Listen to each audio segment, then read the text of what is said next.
You're in the Paracast, the gold standard of paranormal radio. And now, here's Gene Steinberg. With Gene and Chris on the Paracast, today we're going to be talking a little bit later on the show with arch skeptic, or not so arch skeptic, serious skeptic, Lance Moody, and who was a close friend of Jim Moseley, by the way, and we'll talk about his friendship with Moseley, his investigations, some of which have really brought some fascinating results that even someone who believes in the reality of certain paranormal events will find certainly interesting. Now, one thing that has gotten a lot of discussion lately is that episode of the Jesse Ventura Show. This is the one that you participated in, but most of what you did was on the cutting room floor. I know you talked about someone in last week's episode, Chris, but maybe we could get an update of where we're going on that, because a lot of people now seem to be talking about it. Well, again, I stand by my carefully worded statements last week about the project, at least the program about the Sherman Ranch or the Skinwalker Ranch case seemed to have been hijacked and compromised during the process. It took many months more than it normally would take to produce a program like that. It was sent back and forth to the network to be edited. Evidently, substantial changes were made. I was told the episode was great and some of the best work they'd ever done, and now it was merely good. And it was hinted around that, let's put it this way, that certain people were not happy about how the whole thing was handled. I've made the comment at the forum, theparacast.com, that it was as if Bigelow had a hand, or Bigelow's people had a hand in somehow selecting and deleting certain material. Now, you don't know personally that Bigelow was involved? No, I do not. It's just suspicion based on the fact that parts were taken away. It was as if he was involved, based on my direct, close, personal involvement with the actual, the whole original idea of how to approach the Sherman Ranch portion of the show, the people to contact, the types of focus, where that focus should go. I work closely with the producers, with the director, with the researchers, associate producers on developing that part of the show. They should have broken it into two shows. They should have done one on Bigelow and really dove in on that subject, and then done a complete show on the ranch. They tried to, I think, bite off too much. The very fact that Robert Bigelow was pretty much ambushed on private property and was willing, for the first time, to my knowledge, to appear on network television, especially, definitely the first time that I know of that he's actually made comments publicly relating to the paranormal. I would think that they would need to get a legal release form from him to use his image and his comments. The guy's a billionaire. You don't just use a billionaire's statements about a controversial subject without having some sort of understanding with that individual, and that would obviously be in writing. I don't care what some of our detractors, including today's guest, says about that. He's a television professional. He should know better than to say, oh, they didn't need a release form. They do need a release form to use somebody's image. Well, I know when I've been interviewed like on TV, whether the show goes on or not, I have to sign a release. I've been involved, Gene, somewhere in the neighborhood of 50 television projects. I have been working as a professional videographer, producing all sorts of different varied types of programming for quite a number of years. I have never done a project where a release form wasn't required by somebody who was being focused on.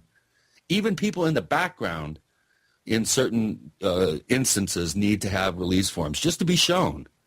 So the assertion by today's guest that usually a release form isn't needed, I'm sorry, that's absolutely wrong. And he should know better. He claims in a particular post that he actually, for some reason, deleted from the forums, that he was a news director for 5 years and had been working in video editing, film editing for quite a number of years. So if anybody should know.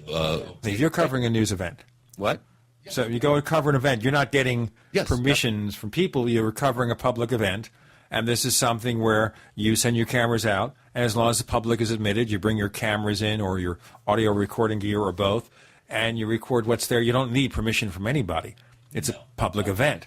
But when you sit down and have someone interviewed, you want to know you have permission to do that interview. Well, the show was about Bigelow. Come on. The guy needed to sign a release form for Jesse's production company, who he's working with, to use his image and voice. There's just no way around that, especially since the guy's a billionaire. What are you going to put yourself in legal jeopardy? You don't want to, have Bigelow own your production company after a series of litigations. Anyway, the bottom line is this. If Bigelow signed a release form, there was a negotiation there. There would have to be, because I know how this is done. I negotiate my release forms oftentimes. So, and I'm, who am I? I'm not a billionaire. I'll tell you what, with my if you own were, private at least space you can station. contribute to our show here. But right now you're just a poor working stiff, and most of it is getting very stiff at our age. Yeah, well. Anyway, it's going to be a great show today. I'm really looking forward to it. And, Lance, I don't care what Lance may think of me. I really appreciate Lance in many ways. I think he's for some unknown reason decided to elect himself some sort of cop, side cop of our forum, and has done a great job in really doggedly doing some research. And we're going to obviously talk about that. And he does have a very, rational, very objective, very conservative view about paranormal subjects. And he is a valued participant, as I mentioned, on our forums, for the forums. But, Gene, I think he sets a record. Yes, the first guest on the show who's been banned twice. Can you dig it? Have we ever had even a guest who has been banned? No, we have not. No, of course, we've had guests who were later banned, such as he who shall not be named, who, of course, was a follower of a certain one-armed person from Europe, a contactee. He was on the Paracast twice. He participated in our forums, and then we just had enough of him. I have had enough of you, like William Shatner said in Star Trek III, The Search for Spock, when he was talking to Christopher Lloyd, who played a Klingon. Don't ask about that. But we decided we had enough of he who shall not be named, and therefore we banned him. He's gone. He's history. I haven't been banned, by the way, but I should tell you that actually a former co-host of the show had me ban him a few times. He banned himself, actually. There you go. Oh, wow. This will be fun. And by the way, just to let you listeners know, we also have been looking into a very lengthy review at Amazon Books of the 2 books Missing 411 from David Paulides. And there are some questions voiced, some possibly legitimate questions. Number 1, about his background. Number 2, about the extent of his research. And rather than talk about it here, because we're talking about pages of material with pages of references, and I've never seen such a long review at Amazon. Normally, a review at Amazon is a couple of paragraphs or maybe a page or so. This goes on for pages and pages. Yeah. And this guy's not very impressed with David's book. All I'm going to say is you got to listen to both sides and see what happens. But without having read the thing thoroughly, because, I have a life also, I have to say that there are questions David Paulides has to answer with regard to his research into the mysterious case of missing people. Doesn't mean his research is wrong. Nobody's perfect. But let's see where that goes, and we're going to take it in future episodes. Meantime, on this week's episode, we have our favorite skeptic on the Paracast forums at forum.theparacast.com. He's Lance Moody. He's been active for a number of years in the skeptical movement, and we're going to find out why. We're going to find out about his research, and we've got a lot of questions from you listeners to ask of Lance, and we'll see where that takes us. And I rather suspect he may be back for a sequel. With Gene and Chris, you're in the Paracast.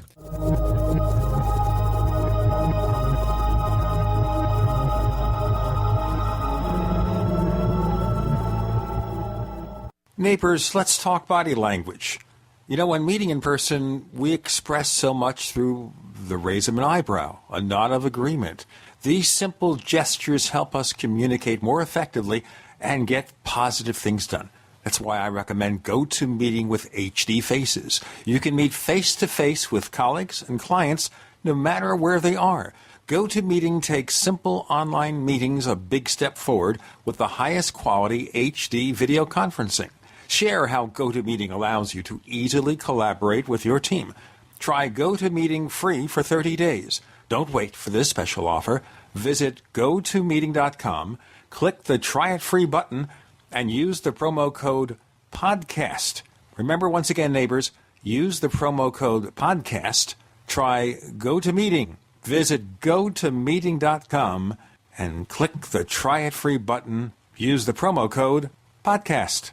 Quantitative easing, unemployment at depression levels, Europe financial system falling apart, China getting out of U.S. treasuries. At the end of 2008, the time of TARP, the national debt was at $11 trillion, gold trading around $850 per ounce. Close to 2012, the national debt exceeded $16.4 trillion, gold doubled to $1,600 per ounce. The $20 trillion threshold for the national debt is inevitable. Politicians in Washington have a ferocious appetite for spending and stimulus. What's worse, a printing press to finance. 100 years ago, we had a gold standard to limit this madness, but now you have to adopt your own gold standard. Don't be fooled with paper promises. Get Midas Resources 10 Reasons to Buy Gold free by calling 800-686-2237. Understanding the gold and silver market may be the only insurance you could have to avoiding the next economic crisis. Call 1-800-686-2237 and order your free copy. Again, that's 800-686-2237. What's better than Mountain House freeze-dried food? Buckets of Mountain House freeze-dried food. Now the freeze-dried guy introduces convenient, easy-to-store Mountain House survival buckets filled with our top-selling items. Each item is sealed in a Mylar-type pouch, and each pouch is neatly packed in clear buckets so you can easily see the contents inside. These Mountain House survival buckets come with well over a 25-year shelf life and are perfect for emergency preparedness, camping, backpacking, or at-home use. Go to freezedryguy.com, click on freeze-dried foods, and choose our 12-month, 6-month, 3-month, 1-month, or 7-day Mountain House survival bucket with 32 generous servings starting at just $69.95. And all orders to the lower 48 ship free. Call 866-404-3663 or go to freezedryguy.com. That's 866-404-3663 or go to freezedryguy.com. 100% veteran owned. The Freeze Dry Guy. You know what happens to your digestive health around the holidays? Right. Unusual schedules and foods you don't normally eat can cause upset stomach and indigestion. But you can prepare your digestive tract with Pro-EM1 Probiotic Cleanse from Teraganix.com. Pro-EM1 is all natural and made with certified organic ingredients. It contains no genetically modified ingredients or preservatives and has no animal products, wheat, soy, dairy, or gluten. Pro-EM1 does not require refrigeration, so you can take it with you, over the river and through the woods to Grandma's house. Pro-EM1 supports a healthy, regular digestive system, supports weight loss, and improves absorption of food nutrients. Improve your digestion and keep off those extra pounds with Pro-EM1 Probiotic Cleanse. Call or click Teraganix.com, spelled Teraganix.com. Toll free 866-369-3678. That's 866-369-3678. Teraganix. Life's getting better. We'd like to hear from you. If you have a comment or question about the Paracast, send it to news@theparacast.com. That's news@theparacast.com. And don't forget to visit our famous Paracast community forums at forum.theparacast.com. He's here, Lance Moody, joining us on the Paracast with Gene Steinberg and Chris O'Brien. And he tells us here that he's scared to death of us, right? Well, I'm a little nervous. I haven't ever done an interview like this on the radio, at least a long one. I've called in to talk shows before. I called in and spoke with Don Ecker once, and I enjoyed that. Cool. But it's not something I do regularly, and I sure as hell don't know how we're going to do 2 hours, but let's try. Well, I'll tell you what happens here is if we run out of things for you to say, Chris and I will fill in. Oh, good. Talk a lot. Okay. Yeah, talks amongst yourselves. Something like that. And Chris and I will just have arguments and debates with each other, and you can laugh or something like that. Yeah. Okay. Now, one of the things I wanted to mention early on, Lance, is that you were friends with Jim Moseley. And one of the things I said when we had our Jim Moseley memorial show a couple of weeks back is that Jim had a wide net of friends. He was friends with believers like Howard Menger, the contactee. He was friends with the people in the middle, like me or Chris. Friends with skeptics like you, like Phil Klass, even Donald Menzel. I think he was friends with Tim Printy as well. Sure. They spoke regularly. And early on, Jim was pretty friendly with the amazing Randy, James Randi. Yes. But they had a falling out, which is complicated. But I know when Randy replaced Long John Nebel, when Long John went from WOR to WNBC in the early days of that particular show, Randy replaced him for about a year before he was fired. And Jim switched over and went on Randy's show, and they were pretty friendly.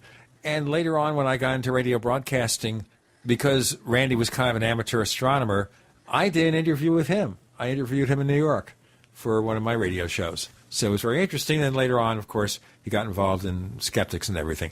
But as someone who's in the skeptical position here, tell us what you knew about Jim Moseley. I know there's an interview online that you recorded with him that's really fascinating. Yeah, I met him, I guess that was 2003, if I'm not mistaken. We met at the site of the Mothman stories. I think there was a festival going on over there. I drove over, and at the time I was thinking I was going to do this documentary about Otis Carr. And Jim didn't know really anything about Otis Carr, but he was a regular on the Long John Nebel show. So I'd gotten very interested in the Long John Nebel show and started to collect episodes of that. And I talked to a lot of the people that were involved with the show. And I had known Jim really probably since the early 90s, right before I really became like a hardcore skeptic. I subscribed to Saucer Smear and started talking to him on the phone. I enjoyed that. And then all through that time period from the early 90s all the way up to his death, I think I spoke with him maybe a week or two before he died.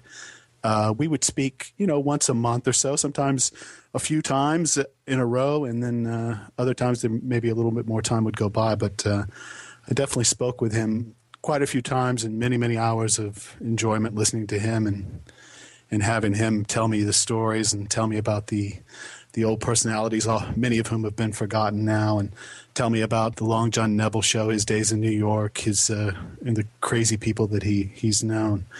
I think that I don't think many of your listeners can say this, but I listened to the very first Paracast when it came out. I mean, right when it came out.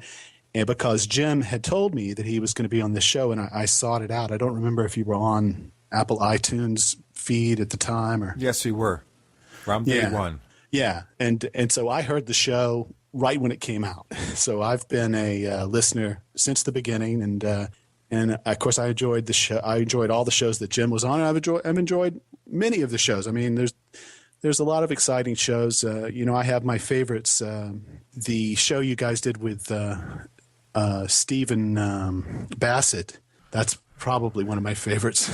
That's the one where he got a little bit ornery. He essentially showed his true colors, yeah. You saw his ornery side. And, of course, when we did a couple of interviews with Stephen Greer, one time he was really angry, you could tell. That we were getting under his skin, which was good.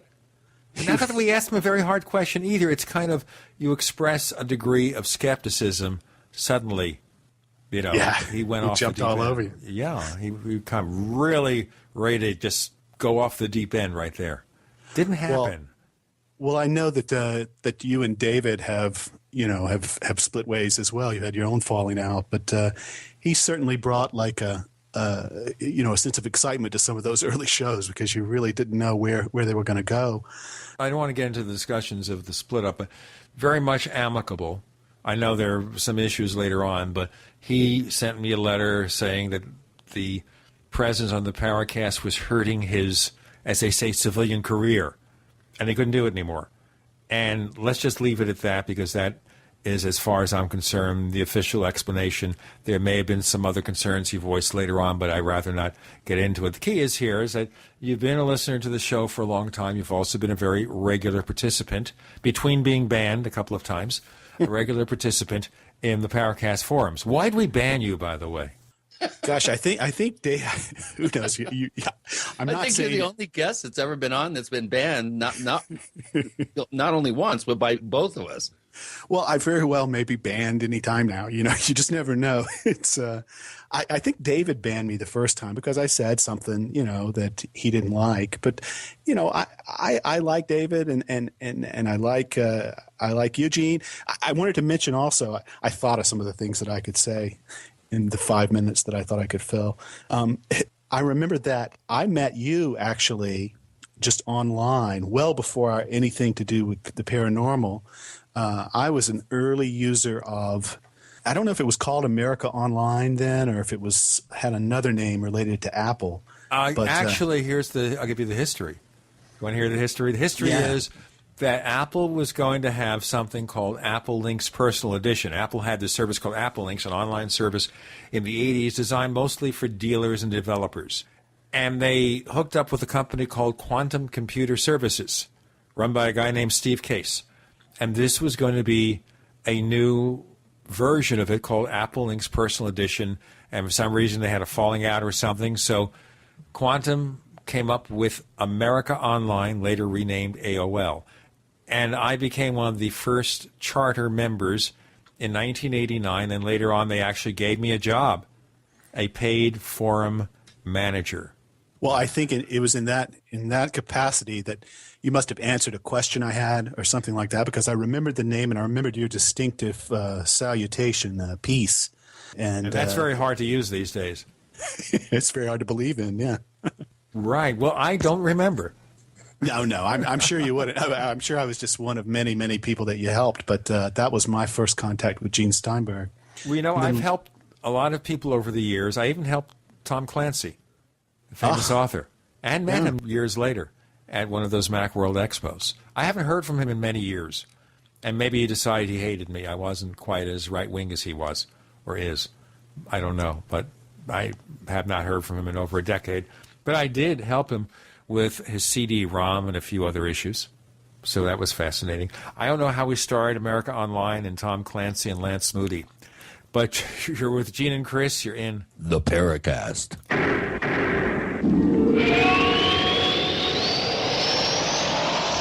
The GCN Radio Network, providing the world with hard-hitting talk radio. GCN.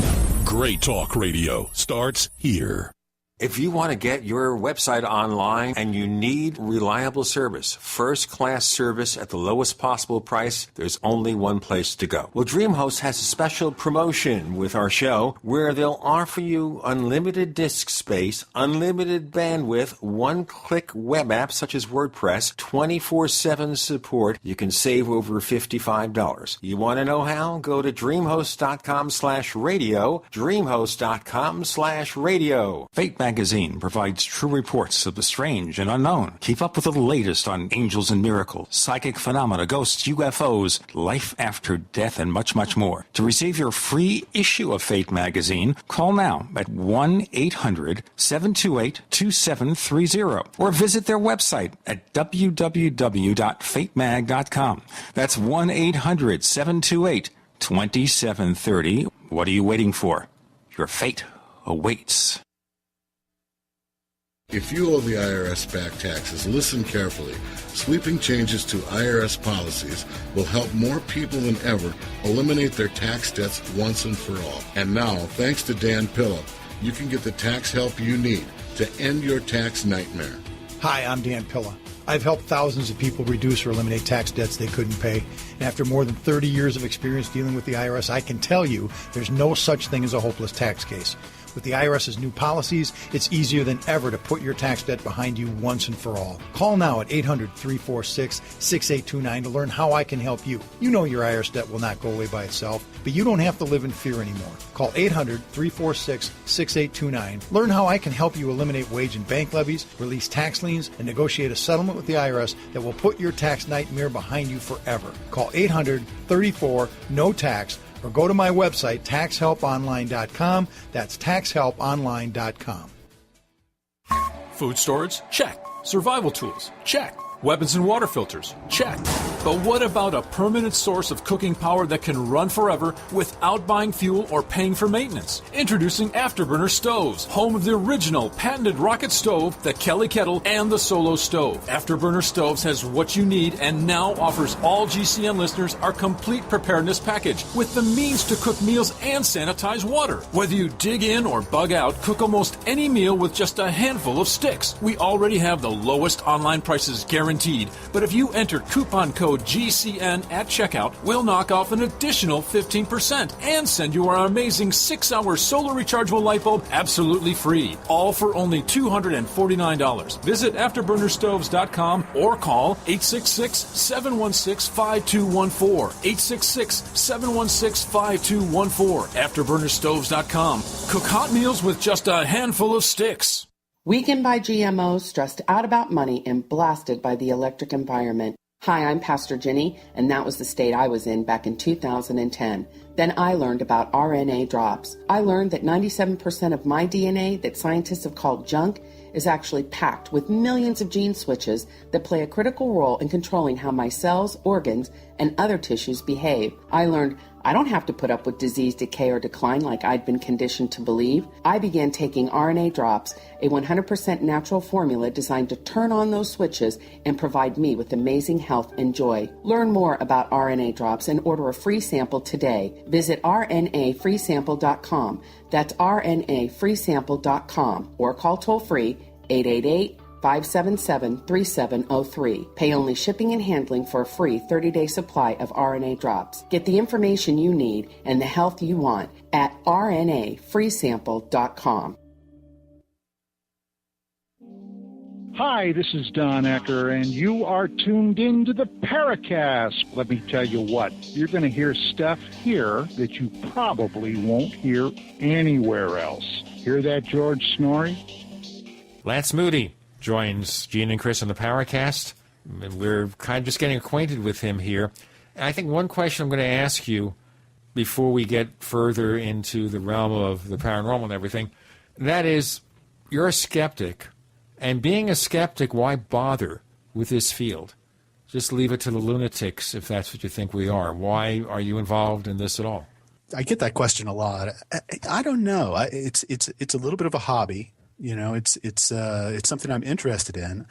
I was very, very interested in sort of the sociological aspect of the thing, very much like Jim Moseley was, interested in the characters and the people. But additionally, you know, I guess I enjoy talking about science, about what I perceive science to be. I'm certainly not a scientist, but I like the scientific method. I believe in it. In general, I became a skeptic because there are things like faith healers and fortune tellers and people like that that prey on poor people, people who are at their lowest point, people who've lost a child, and a psychic comes along and pretends that they can locate the child like Sylvia Brown does. And those kind of things I felt compunction to try to fight against. UFOs are, for the most part, pretty harmless. But it became one of my interests. I think a lot of the interest came when I started working on that documentary, when I was trying to research that I became fascinated. Now, you were researching someone named Otis T. Carr, who was going to build some kind of free energy machine? Yeah, Otis Carr was sort of a never-do-well from New York. He lived in New York. He worked as a bellboy, actually, there. And he claimed... I guess this is training. If you want to build a free energy machine, you should try working as a bellboy because you need a lot of energy. Well, he did pretty well. He did convince a lot of people that he had gotten the secret to building free energy machines from Nikola Tesla. And supposedly the story is that Tesla, lived in a hotel there, the same hotel that Carr worked in, supposedly, that Carr would listen to Tesla as Tesla gave him secrets that he'd given no one else, secrets of free energy. He would give this to the bellboy. To the bellboy.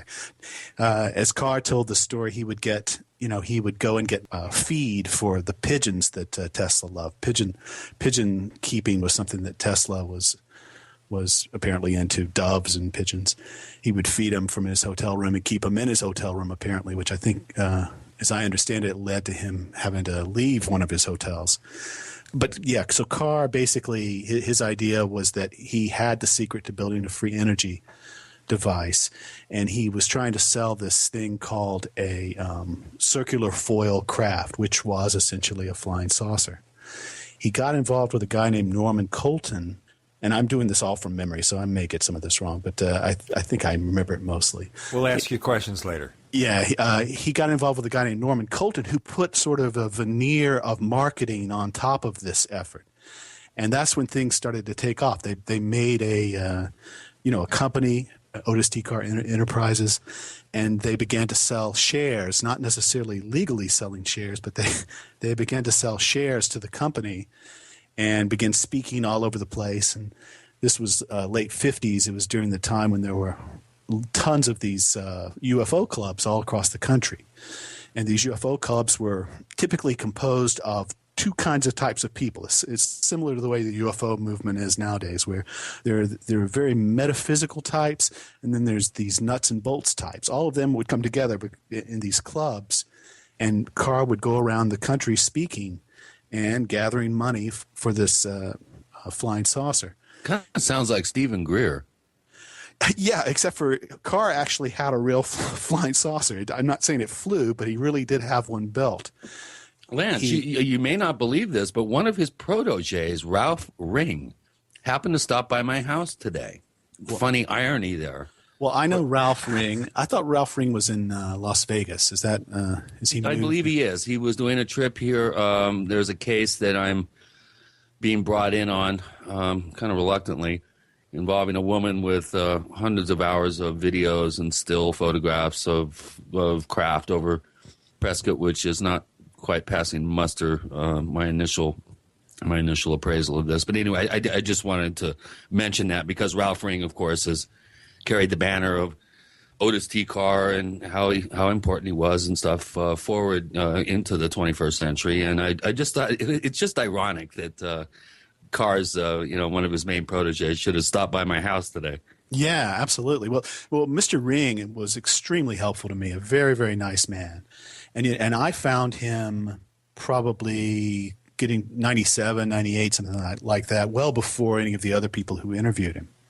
And I think maybe this might get to some of the gist of what I think you guys wanted to talk about as far as skeptics go, is that, I interviewed Ralph. I talked to him. He was extremely nice to me. I have nothing bad to say about Ralph Ring. He sent me some excellent material. But the story he told me back then is quite a bit different than the story that he told, for instance, the Project Camelot people. And this is something that I encountered over and over again. Suddenly Ralph's story, it began to focus more on Ralph. Ralph became more of the center of the focus of Otis Carr than he was when I talked to him. And I found that, I talked to so many different people. I probably talked to every living person who was somehow involved with Otis Carr. I talked, for instance, to Howard Menger. Howard Menger put himself in the center of things somehow or another. He decided that he was the focus of Carr, even though I'm not even sure if Carr really knew Menger other than he attended that famous conference that Menger had there in New Jersey. Well, it's a curious thing here. Jim Moseley and I became somewhat acquainted with Howard Menger back in the mid to late 60s, where we had lunch with Menger at this diner across from 303 Fifth Avenue in New York City. And Menger was saying, you know what, maybe I didn't meet Venusians or Saturnians or whatever alien beings he claimed to have met. Maybe I was the victim of some sort of government experiment. But later on, he seemed to have retreated from that, and then he got to wanting to build his old flying saucers. But I wasn't aware of the connection directly with Otis T. Carr, except for wanting to build something or other. I could not find any connection between Menger and Carr. I never actually found one, but when I spoke to Menger, he had his own connection that involved the FBI and things that I knew weren't correct as far as the time goes and the cities he was talking about. But he put himself in the center of the story, and that's similar to what I feel like Ralph Ring did from when I talked to him to when he later became interviewed by other people, is that his story became bigger. The things he did became bigger. And, I think he might have been only perhaps 19 or something like that when all this was going on. But again, I'm not going to say anything negative about Mr. Ring other than, I don't think that the story he told me is the same story that he's telling now. Interesting. Well, Carrie Cassidy has that uncanny ability to pull all sorts of stuff out of people. I'm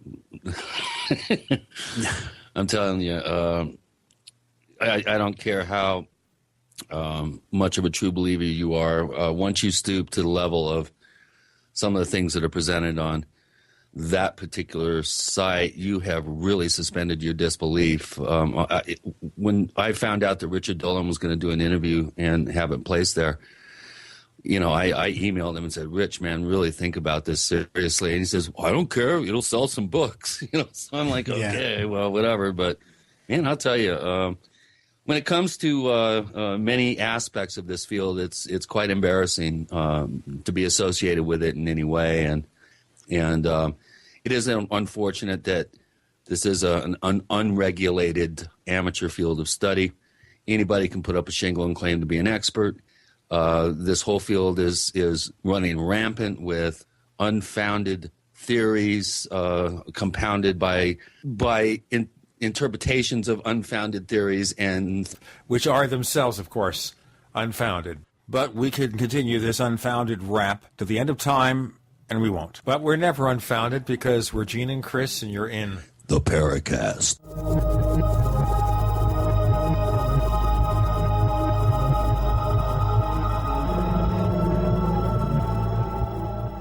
America's #1 source for independent talk radio for over a decade.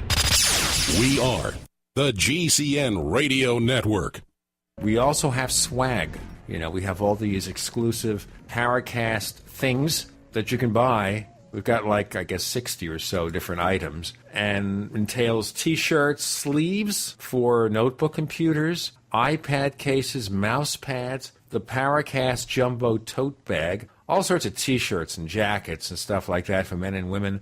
We have a Paracast aluminum water bottle. All this stuff, you go to store.theparacast.com, store.theparacast.com. What makes it special is that the items are the best quality, great T-shirts, fabrics, and they have our official logo on them. That's what makes them special, in multiple sizes and colors. We even have stuff for children. Stuff for women, stuff for men. We have all sorts of sizes, like small up to X large. A lot of good stuff. That's the swag from the Paracast. You go to store.theparacast.com. Stop by and take a shopping tour. In the U.S., 1 in every 50 homes will have a break-in this year. Burglars call it smash and grab. Police call it robbery. We call it avoidable. We are Fake TV, a simple electronic device that can fool even professional burglars. Fake TV easily plugs into any outlet and simulates the changing colors of a television.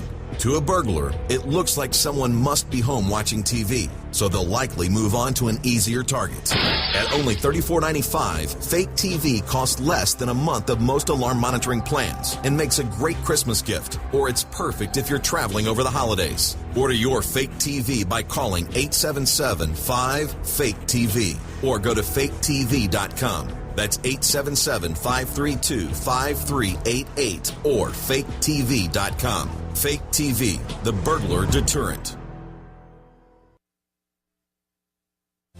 Check out StunGunMikes.com. They specialize in home and business security, family safety, and personal protection. At StunGunMikes.com, they have everything from mace pepper sprayers to cell phone stun guns and everything in between. Visit www.StunGunMikes.com for all your security needs. We even ship your products the very next day. That's www.StunGunMikes.com for real spy gear, real security, and awesome gadgets. Where in the world can you find a working replica of Da Vinci's catapult design, an inflatable sumo wrestler's costume, or a watch that tells time backwards? At daftgadgets.com, you'll find all sorts of fun, retro, remote control, and even outrageous items that probably can't be found anywhere else. If your idea of the perfect gift is a horsehead pillow or a mankini, hurry on over to daftgadgets.com. That's daftgadgets.com. Millions of people are going to get sick this winter from colds, flu, and other illnesses. Don't be one of them. Protect yourself with Supernatural Silver, a revolutionary new broad-spectrum antibacterial solution. Recent advances in silver technology have resulted in a silver solution that can be used daily to prevent bacteria, viruses, mold, and food poisoning, and help improve wound healing. Supernatural Silver is safe enough to consume every day, while powerful enough to destroy the causes of many serious diseases, such as strep, staph, pneumonia, colds, flus, and other harmful pathogens. This new technology has the ability to terminate entire colonies of harmful bacteria at several hundred times the effectiveness of colloidal or ionic silver solutions. The Science Digest journal says silver is our mightiest germ fighter. It is virtually non-toxic and is emerging as a wonder of modern medicine. Go to supernaturalsilver.com today and use the promo code SILVER2012 for 20% off. That's supernaturalsilver.com, and like us on Facebook.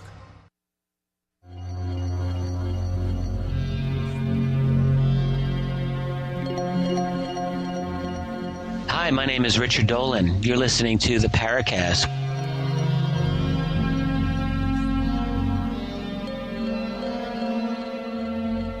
Moving along with Lance Moody, skeptic, joining Gene and Chris on the Paracast. In a sense, we're skeptics too, but our skepticism may not be near as severe as Lance.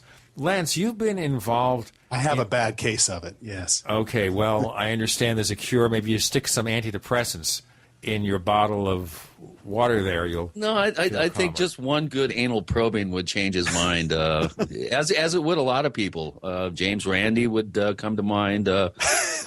See Penn from Penn and Teller. Teller would run away. They couldn't catch him. But anyway, I'm sorry, I digress. I'm going to ask you, Lance, how did you first become interested and active in the skeptical movement? Because you've been doing this for a while. Well, the thing I remember the most is that there was a guy, a local guy named Pat Packard, who was a UFO researcher, and there was also a researcher here in Cincinnati named Kenny Young. And both those guys, I somehow got to where I met them, and we talked with each other. I think I went on their little they had like a public access show, and I went on that briefly with them, and we talked a lot about UFOs, and I had by that time really become a skeptic. And Packard was a good friends with Kevin Randle. He talked to Kevin Randle all the time. He was very interested in the Roswell case. And this was right around the time that Randall's second book had come out, which was, I can't remember the name of it, UFO Crash at Roswell or something like that. Or maybe it's The Truth About the UFO Crash at Roswell.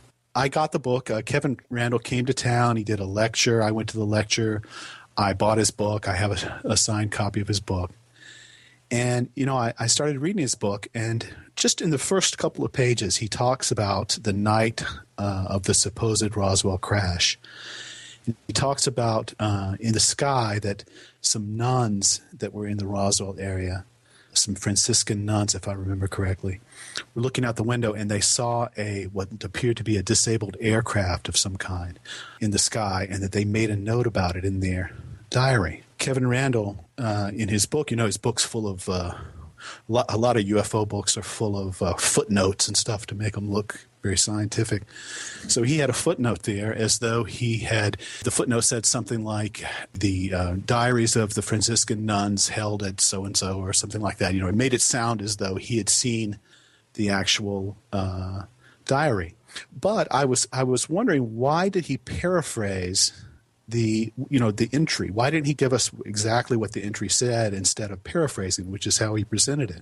And I asked Pat Packard about that, and he was supposed to ask Kevin. He told me he asked Kevin. He never really got an answer. And, it was just, I think, finally just within the past couple of months that Kevin finally admitted that he had never actually seen the diary, that someone had told him that they had seen the diary somehow. Someone contemporaneously told him that 40 years ago they'd seen the diary and this is what it said. And he accepted that instead of actually seeing the thing. But he definitely cited it as though he had actually seen it. That was the first step that led me down this idea of looking into things that can actually be checked out, because that was something that you could check out. Let me ask you a question before you go on. Did he explain why he was somewhat misleading on that particular segment of his book? He essentially, in one of his columns at his blog, he essentially apologizes for it and admits that it wasn't done properly. But I had been badgering him about it for, although these many years. And he finally admitted it. It's hard to, sometimes it's hard to get people to admit when they made mistakes, but I appreciate the fact that he did. And it's one of those things where it made me think, well, gosh, all these things look like they look all scientific and everything, but maybe they aren't. Maybe everybody's making things up, Just from one mistake, you assume everyone's making things up? No. Believe me, after that, there were many more mistakes along the lines that I found. But that was you asked me about the first one that I came across, what kind of got me started. And that's one of the earliest things I remember looking into. Well, Lance, let me cut in here. You and I go back online now 3 or 4 years. We've had some contentious moments. Yes. You are a crack researcher. Have you checked into my research? What have you found? You mean if I looked into your actual? Yeah. No. Have you actually made some phone calls, looked up some of the references, checked quotes with witnesses, that sort of thing on any of my work? Have you done any sort of digging? I'd be very interested, first of all, to know if you had, and be very surprised if you were able to find anything. No, I don't believe I have. I don't really know what your work is. I know it has to do with cattle mutilations in some form, was one thing I know about, but I've never looked into that. I did, for instance, I'll give you an example that you may well know from the boards, was when we were talking about crystal skulls, right? And there was a certain skull being talked about. I think maybe you had talked about it.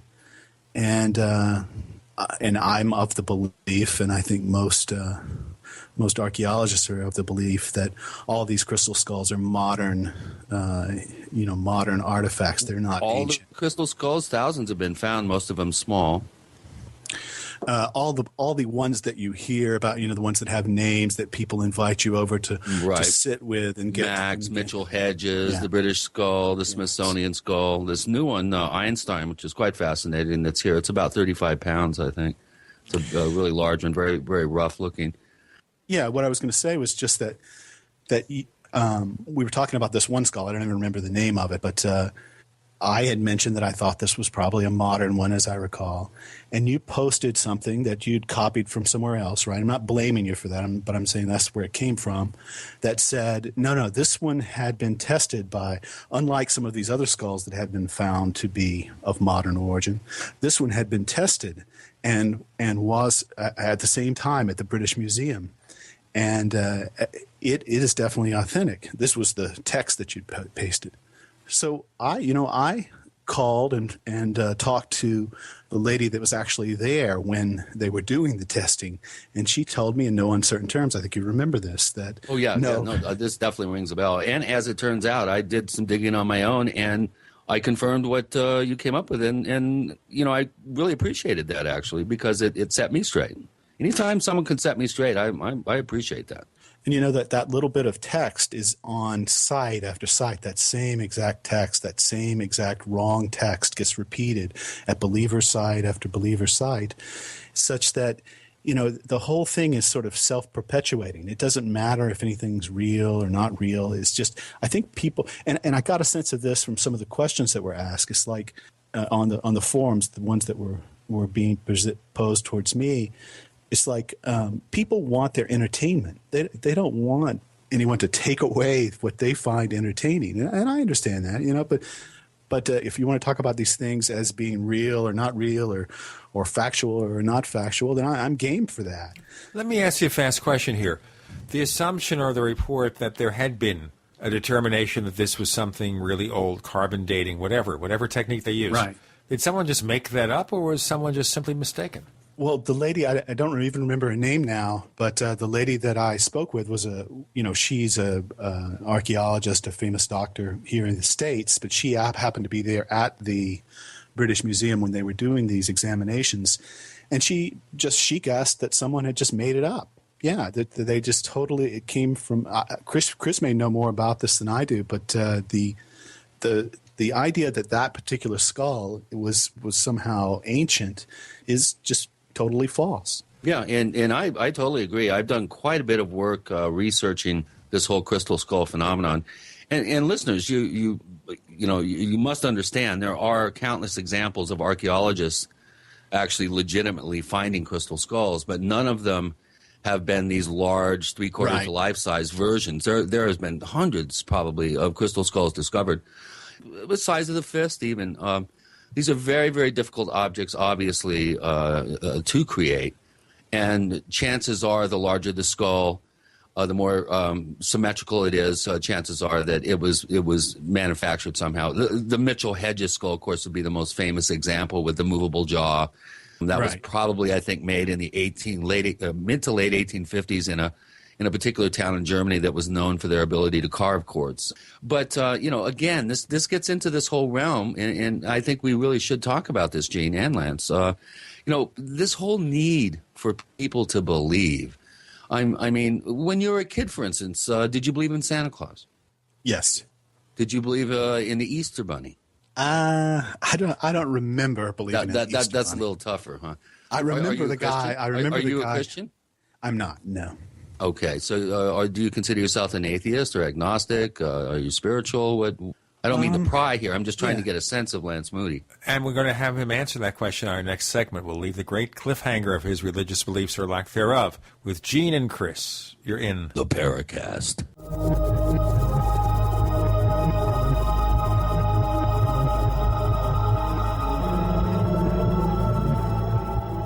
Are you tired of searching for great talk radio? Something more important. Search no more.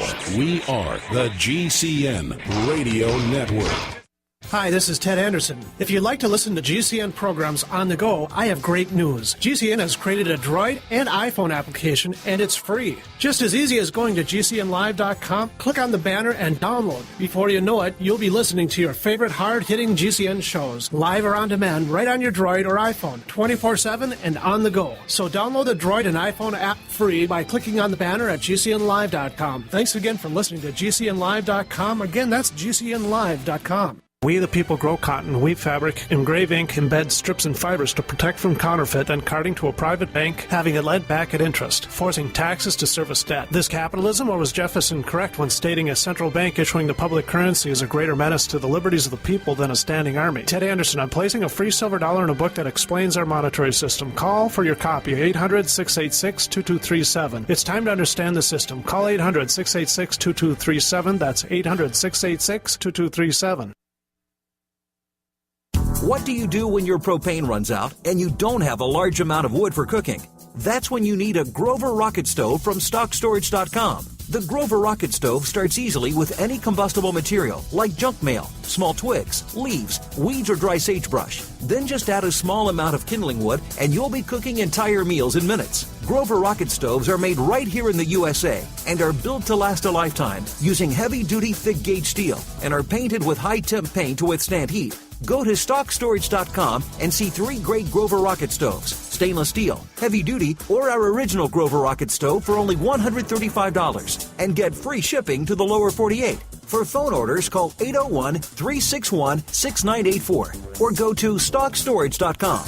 That's 801-361-6984 or StockStorage.com. The original Grover rocket stove minimal wood use cooking stoves, available exclusively from StockStorage.com.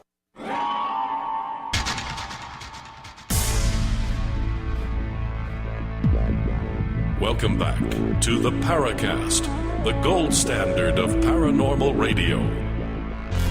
And now, here's Gene Steinberg. With Gene and Chris on the Paracast, Lance Moody, skeptic, joins us. He's a very active poster at forum.theparacast.com, blogs a lot. And Chris asked him the great R question about religion and the Easter Bunny. Belief. This is really important because I think we're seeing the slow kind of evolution and founding of a new religious belief system. It was based around aliens and UFOs, which I find rather distasteful myself. But I was just trying to get a sense of where you draw the line in terms of suspending disbelief. Obviously, when you're watching Men in Black, your emotional body is buying into the plot, but your rational mind is going, hey, this is a movie. Some people have a harder time doing that, Lance. And when it comes to things that have meaning in people's lives, such as religious belief in their the control structure, the politics and the politicians that are governing their lives, the judicial system. There are certain things that your culture forces you to believe, and with the disillusion and these old, outmoded, controlled religious structures seem to be crumbling around us with these wars and. It's just getting ridiculous. People are striving for something to hold on to and believe in. What are your feelings about that? Do you think we're seeing the kind of the slow development of a new sort of religious belief? I don't think it's new. I mean, spiritual belief. Religion is a hard word to throw in there, but yeah, I don't think it's new. I think always these kinds of thoughts, the ideas of, for instance, conspiracies, which I think really are sort of a twin brother to paranormal belief, conspiracy beliefs.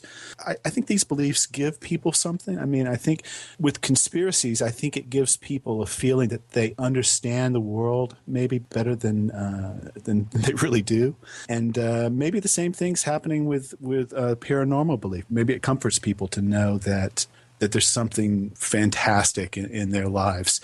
I think that looking out at the stars is a pretty fantastic thing, but for a lot of people, it's not quite enough.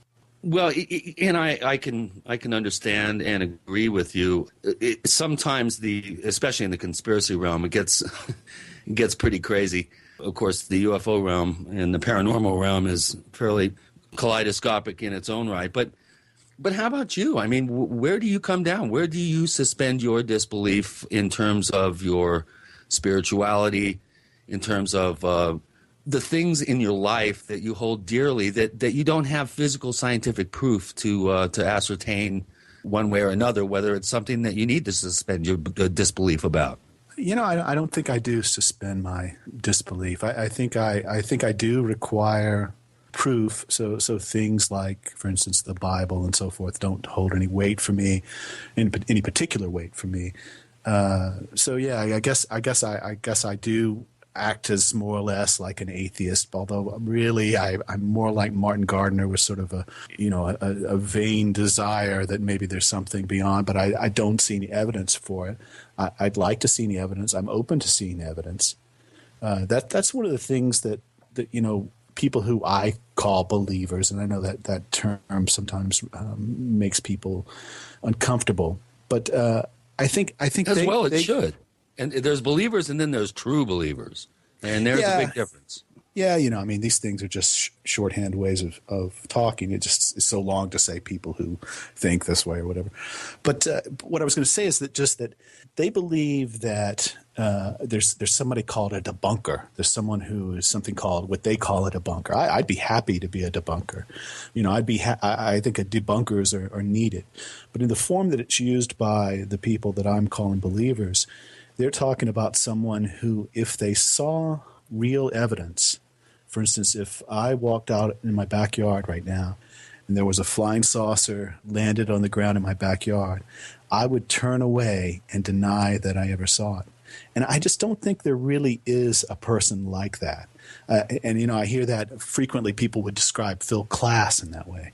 I knew Phil Klass, and I'm telling you that it's not accurate. That's not the way. I don't think that there really is a person who's a debunker as defined on these forums and things.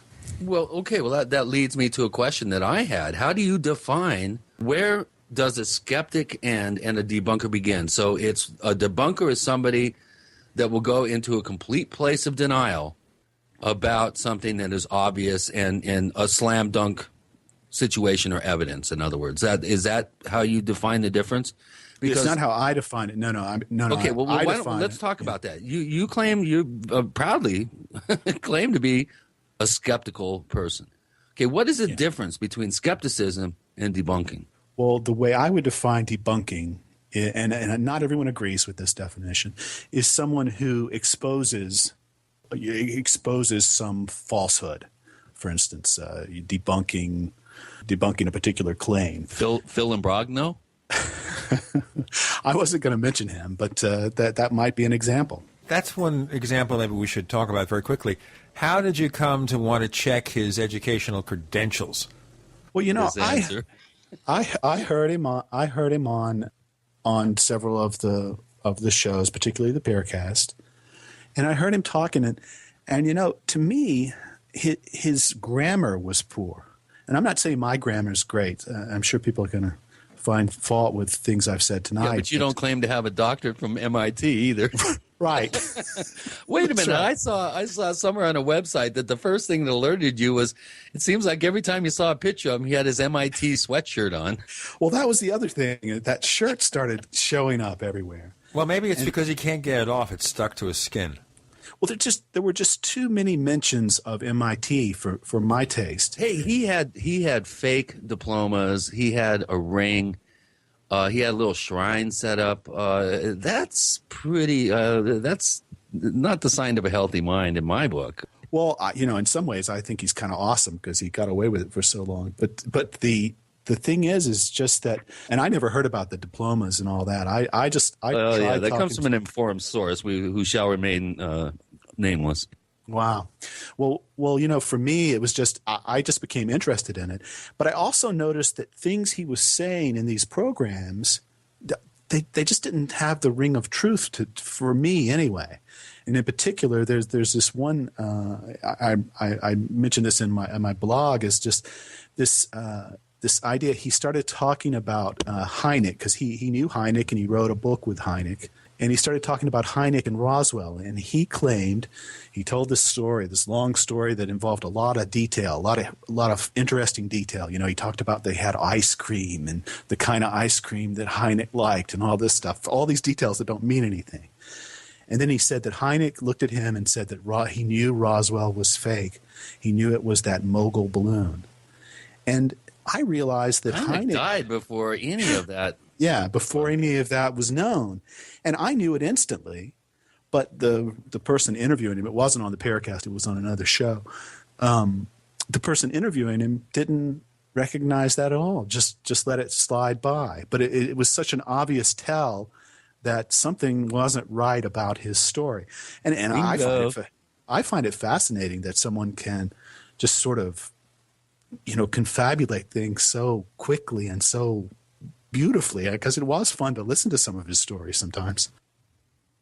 Somebody brought up, I think, in one of the threads that I read at some point back then, and it brings up a really, really interesting point. Now, because we found out that Kevin Randall may have, kind of taken liberties and stretched a particular reference, do we throw the baby out with the bathwater? I mean, does that call the rest of his work into question? How about Imbrogno?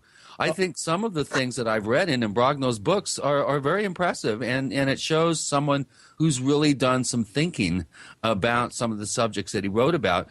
Other things, I agree with you, just you kind of scratch your head and go, this sounds like he's writing kind of down to the lowest common denominator or reader here. I kind of gave him that benefit of the doubt over the course of several books. But where do you draw the line? Should Kevin Randall now be thought of as someone every single reference that he puts up there or states in a book or mentions on a show? Should we be checking up on this guy? Should we all be psychops and just kind of have everybody under microscopes? I mean, what are your feelings about that? We'll get the answer from Lance coming up with Gene and Chris. You're in the Paracast.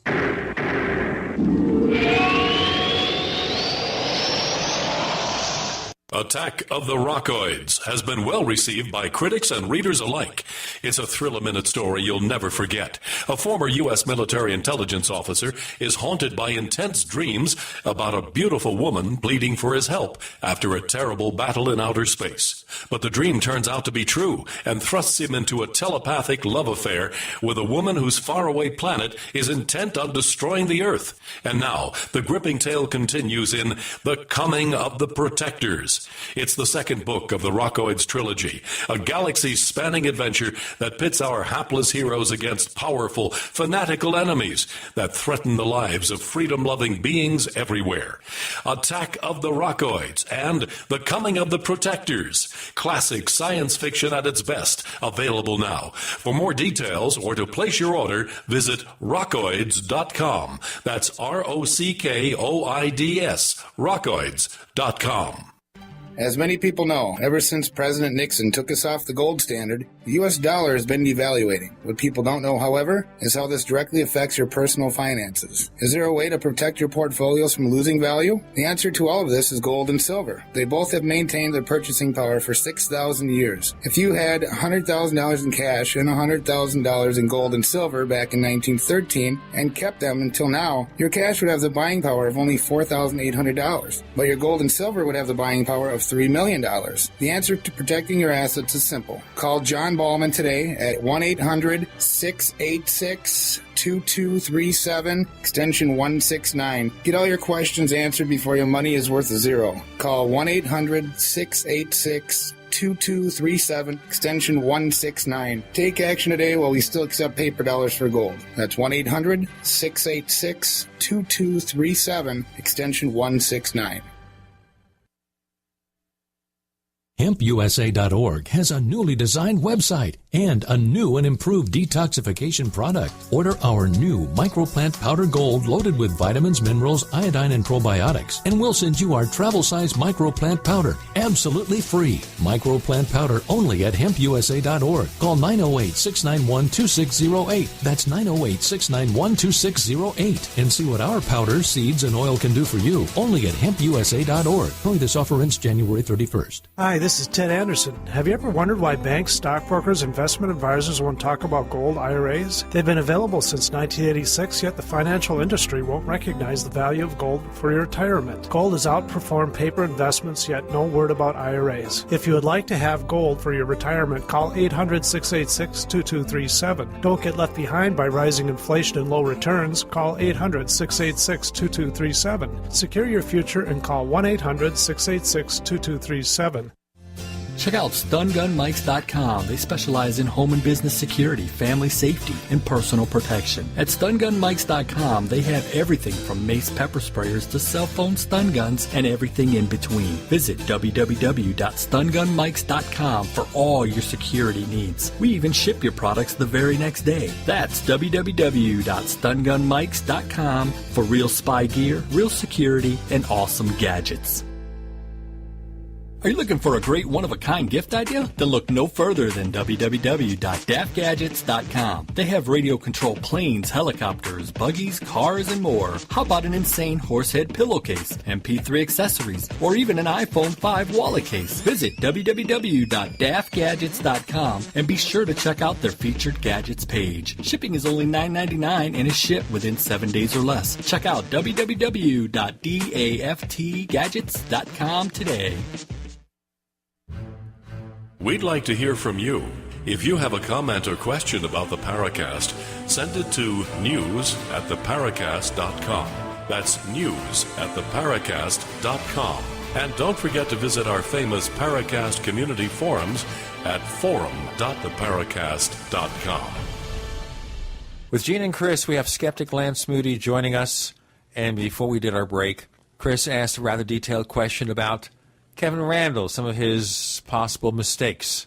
Oh, let me just mention that mistake that Kevin Randle made was an extremely minor one. It's not important at all. And if Kevin Randle told me something, he's one of the best of the researchers. He definitely knows the most about Roswell. I would trust just about anything he said to me about But you don't believe Roswell was a spaceship? No, not at all. I think it was something homespun, some sort of potential high technology that was being utilized by humans myself. I know you'll probably disagree with that, but I not for a minute do I think it was from elsewhere. Well, let me just tell a little story, if I may, then about, I think it was probably Mogul, that Mogul's a good explanation, that it's a reasonable explanation. And the things that that people like Kevin and the other Roswell proponents come up with, I think they're minor things. They're conspiracy type things that they talk about that don't really negate Mogul. They talk about little details that I don't think negate the story. But I was going to mention to you that the photographs that we have from Fort Worth that were taken, there's some debris there in the photographs. And the debris is clearly not anything extraordinary. It's not a flying saucer. Jesse Marcel, who was the guy that went out from the air base or from the Army base to pick up all the debris, he went out to Brazel's ranch. He said in several interviews, in at least 2 interviews, maybe 3 interviews, he said that the stuff that I'm in the pictures with, the stuff you see me in the pictures with, is the same stuff I picked up. That, to me, is enough to negate Roswell right away. That's enough to destroy Roswell. Now, Kevin and the other guys, they just choose to say, well, he was mistaken. He saw that he had misunderstood what the question was or something like that. But to me, that's a dead kill for Roswell. And so I don't think it really has to go much further than that. So, was that clear the way I explained that? Because I'm not sure. Well, it was clear to me. It doesn't explain the fact that Mac Brazel also said he was well aware of weather balloons that had been sent up and landed in the region there. He had seen some of them. This is all going off the top of my head. Roswell makes me break out in itches that I can't. I have to chase them to try to scratch them. You get the crawlies when you talk about Roswell. When I went down to do a talk down at the International Museum down there, I broke out in a case of hives when I saw the alien mannequin dressed up in cowboy clothes at a clothing store. It just drove me nuts. But there are some interesting little tidbits in there. The memory metal concept, I think, is interesting. But again, I think this whole thing has been blown into this huge red herring. It keeps the believers focused on ancient history, water under the bridge, that in many ways will never, obviously, will never have a real definitive answer that everybody can agree on. But again, I think it's red herring. I think there's a lot more important things like the Sherman Ranch case and other cases that deserve the kind of scrutiny and attention that Roswell has managed to. I mean, it's the biggest industry in that whole part of the country down there. I've often noticed the closer you get to Roswell, the more alien tchotchkes you see. And by the time you get into Roswell, it's like you're in some weird Twilight Zone episode. There's something wrong about that. Well, I don't know why. It seems fun to talk about, so I spend a lot of time talking about it with Kevin Randall and the other guys. I do have a story that I could tell you, but I don't know if we're up against a break or not. No, you've got a few minutes. You know, that debris that's in the picture, we believe that it's a neoprene balloon. And maybe the reason Brazel didn't recognize the debris is because it also had that radar target attached to it. At any rate, the neoprene balloon is, to my eye anyway, it's very degraded in the photographs, which means it would be hard to come up with it, or harder to come up with this degraded balloon to take fake pictures of. So anyway, Tim Printy, who's the great skeptic, he's a much better skeptic than I am, does a lot more work than I do, and his Sunlight magazine is an excellent skeptical about UFOs. Tim Printy decided to do a test and see how long it took neoprene to deteriorate in the sun. He did it up at his ranch, or I don't know if he has a ranch. He did it at his house in Connecticut, if I recall correctly. His results were that after about 16 days that the neoprene turned black and got sort of the look that it has in those photographs. It became brittle and so forth after about 2 weeks. Well, Tim did this test, and he actually asked me and a guy named, I forget his name, a guy in New Mexico to do the test. I begged him to not release his results from New Mexico right away, but to just give his Connecticut results, which he did in the first issue of Sunlight.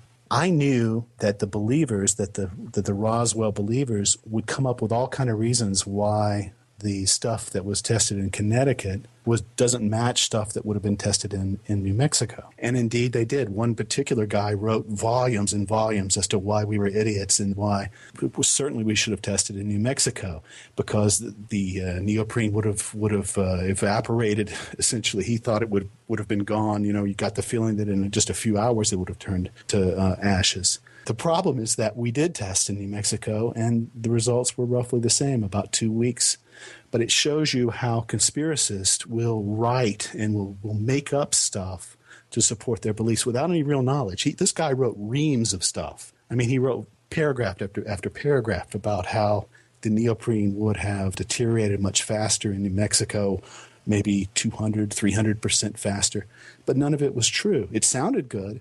To me, that's a good example of what skeptics are up against. Chris? I'll let you take it from there, Gene. You're the Roswell guy. I'm a Roswell guy. I've never been to Roswell. Did that story even make sense? It makes sense to me. Not only are you a skeptic, Lance, you're a sneaky skeptic. Absolutely. Sometimes you have to be a little bit skeptic. Coming from me, that's a compliment. Well, the thing I want to ask you here, Lance, is I agree that the Roswell case probably involves some kind of domestic test balloon or aircraft or whatever. Why has it become such a legend in the field? It's a cool story. I mean, it's just a great story. It's fun. It's fun to think about. I mean, because of the headline. Let's get real. That headline, it's really hard to argue with the impact that has on the collective psyche. Yeah, I agree with you. Have you guys ever thought about? There's another episode in UFO history that I've always wondered why it never became more important. And that was when Donald Kehoe was silenced on the Armstrong Circle Theater program. To me, that's one of the coolest, one of the spookiest. Very good point. That is strange. They just cut him off. Back then, TV was live, and there was no 4 or 5 second delay. And that is, you're absolutely right. I think that there is some smoking gun implications there that have not been fully addressed. You know, I want to mention that because when Major Kehoe was on Long John Neville's show, this must be in the late 50s, early 60s, and I was a teenager in Brooklyn, New York. And those days, you didn't have telephones necessarily communicating with John. He'd take telegrams from people. Right. I was spending the night at a friend, and we had my friend's mother agree to spend, I don't know, $15, $20 to send a telegram. So we asked Kehoe about this, and I'll tell you more about it in a moment. With Lance Moody joining Gene and Chris, you're in the Paracast.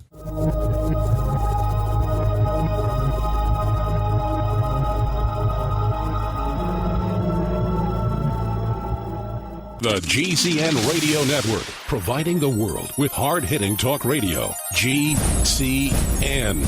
Great talk radio starts here.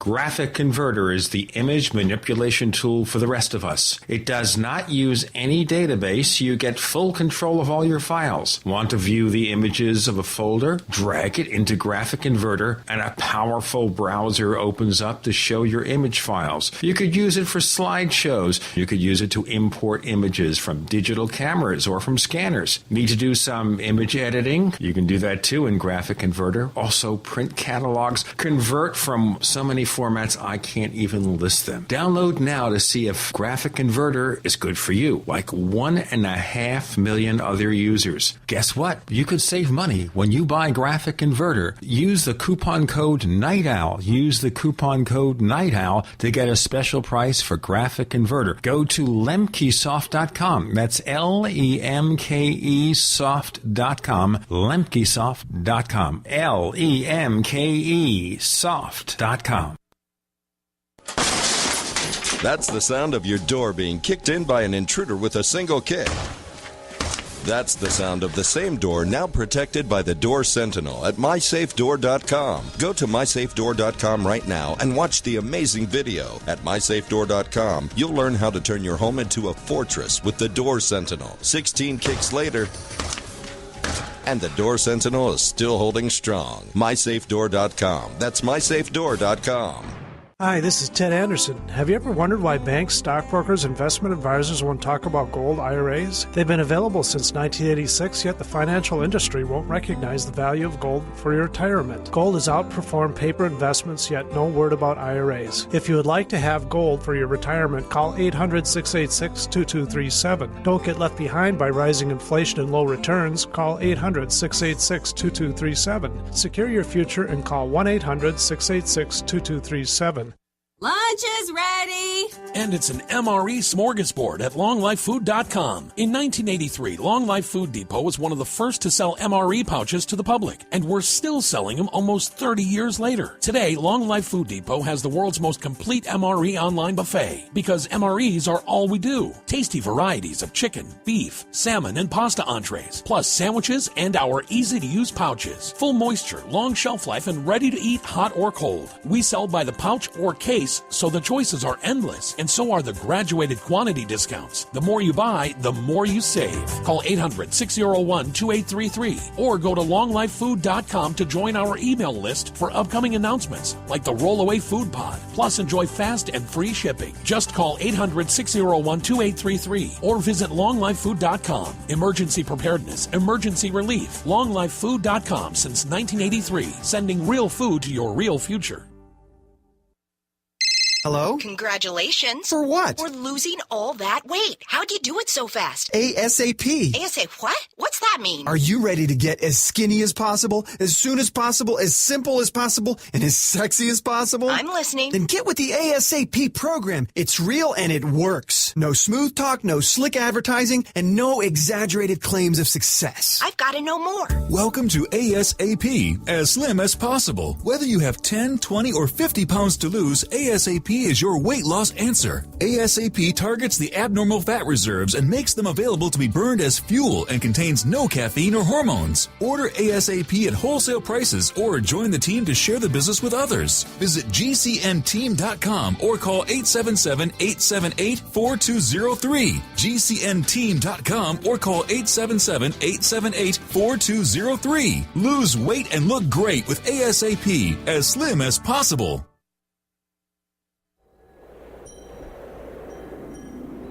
Hello, this is Rosemary Ellen Guiley, and you're listening to the Paracast, the gold standard of paranormal radio.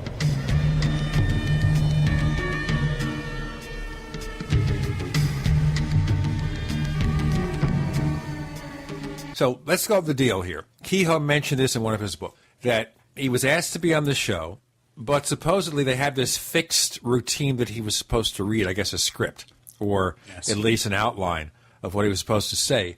And as the show progressed, he got concerned over the fact that he couldn't reveal the real evidence he felt he should have brought forth. It was being censored. So finally, Kehoe got so frustrated or disgusted, he started to deviate from the script on the air.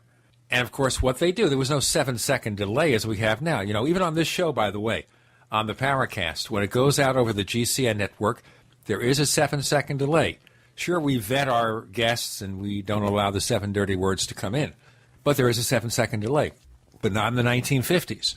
So the producers and directors, seeing that Kehoe was deviating from the script, what did they do? They cut him off. And the question I asked Kehoe in that telegram was, knowing they would do that, why'd you do it anyway? And I was never satisfied with the answer.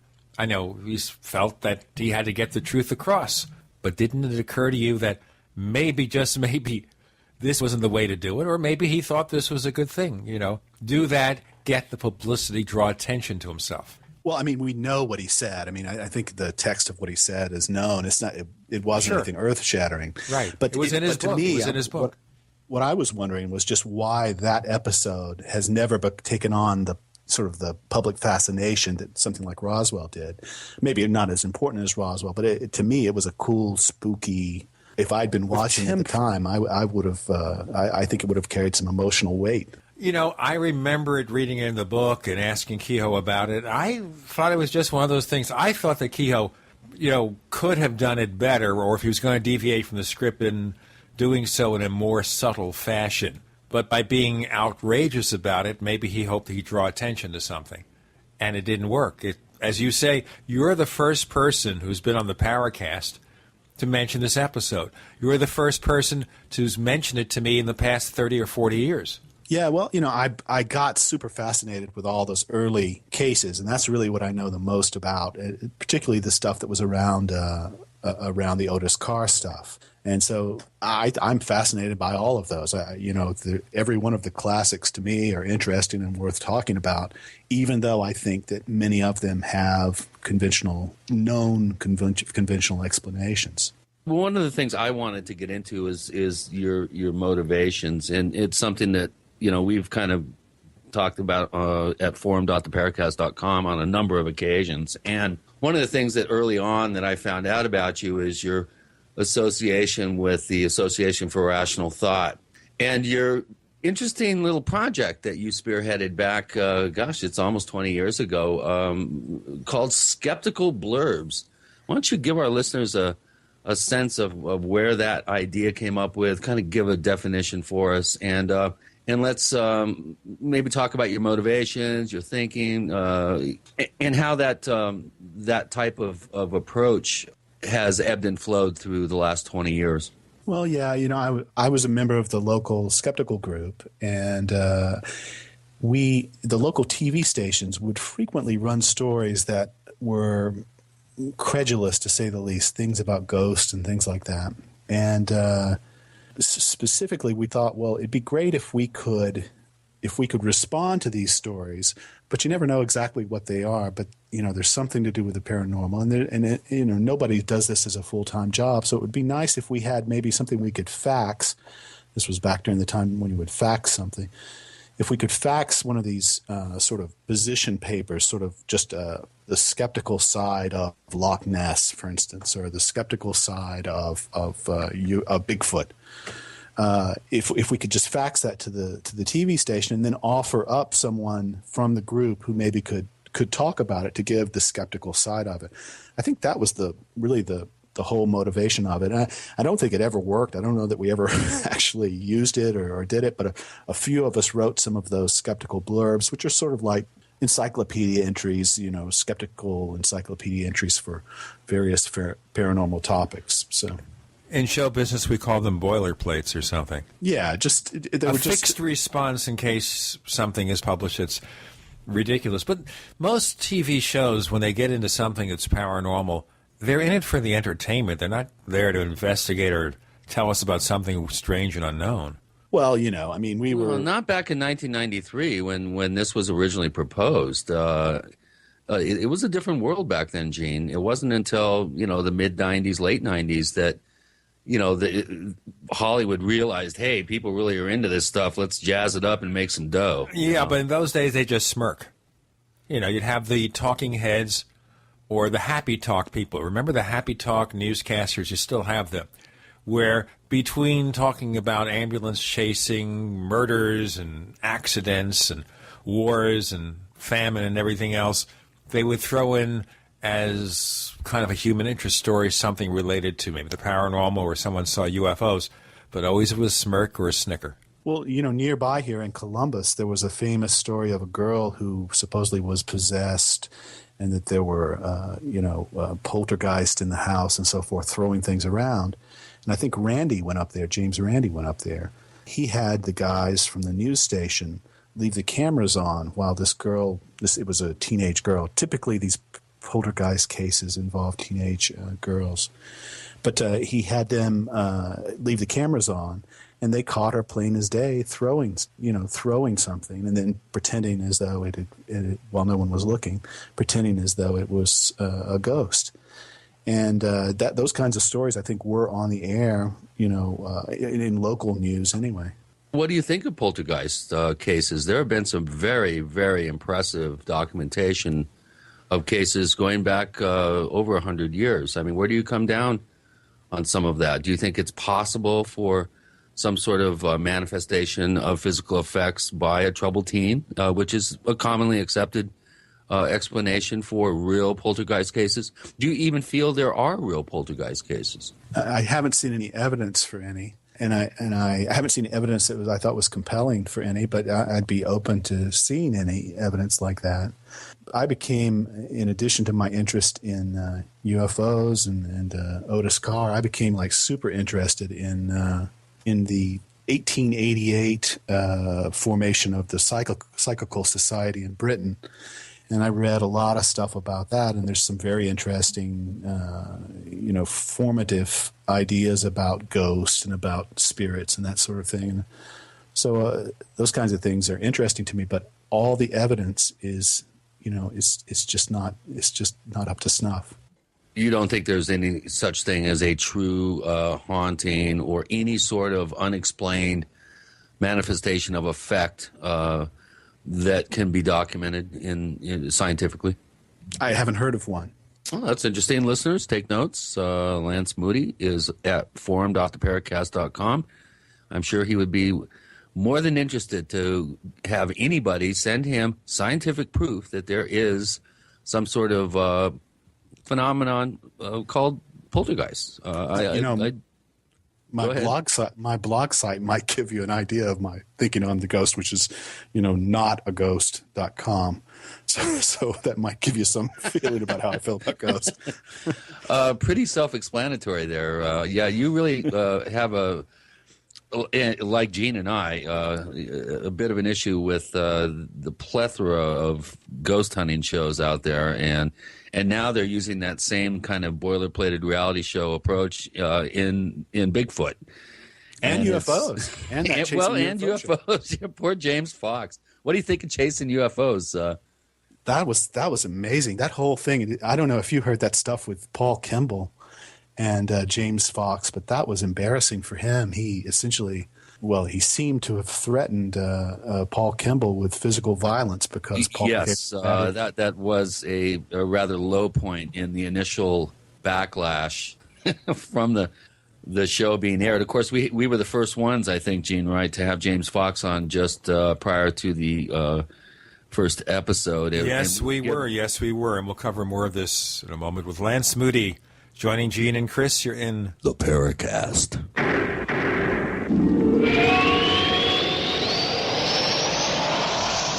America's #1 source for independent talk radio for over a decade. We are the GCN Radio Network.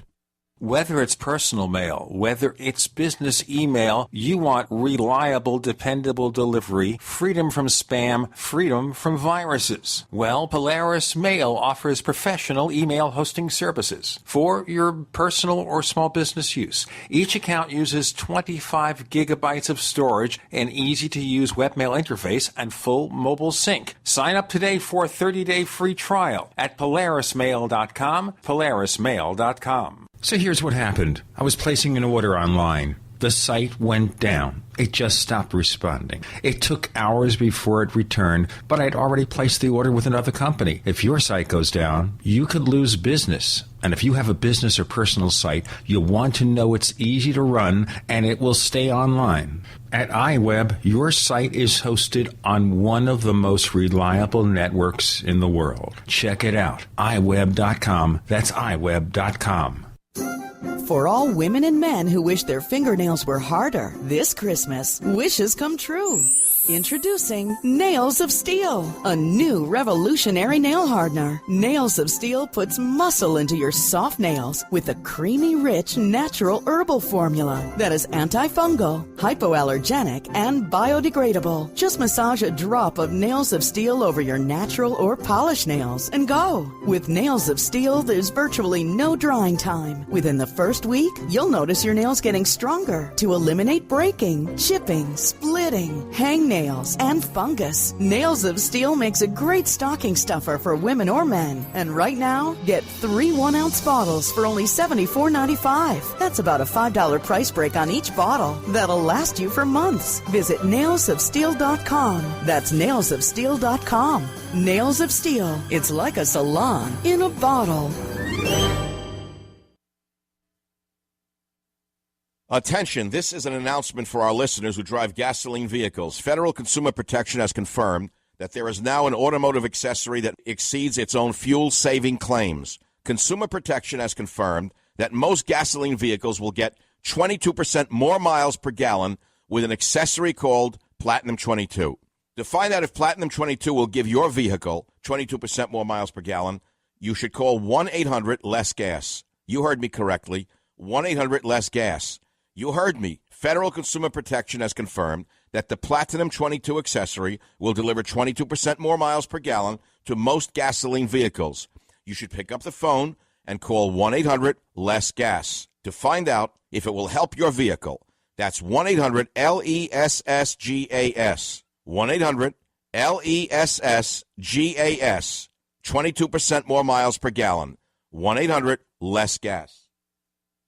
Pharmacist Ben Fuchs knows the importance of proper digestion. Make sure you take a look at the Ultimate Enzyme product. They're made with bile salts and fat digestion enzymes and protein digestive enzymes. And not only do the Ultimate Enzymes give you obvious benefits for digestion, but they can also help keep your blood flowing through your circulatory system. As most of you probably know by now, thick, sludgy, clotting blood is a serious risk factor for heart disease and stroke. Clearly, inappropriate and excessive blood clotting is a major health issue, and thick, sludgy blood is not just about heart health either. Sludgy blood can compromise oxygenation and nutrient delivery to all your cells and tissues and organs, and ultimately lead to almost any health issue you can name. Concerned about proper digestion and heart health? Order Ultimate Enzymes by calling 866-735-2470. That's 866-735-2470 or on the web at brightsideben.com. That's brightsideben.com. Order today.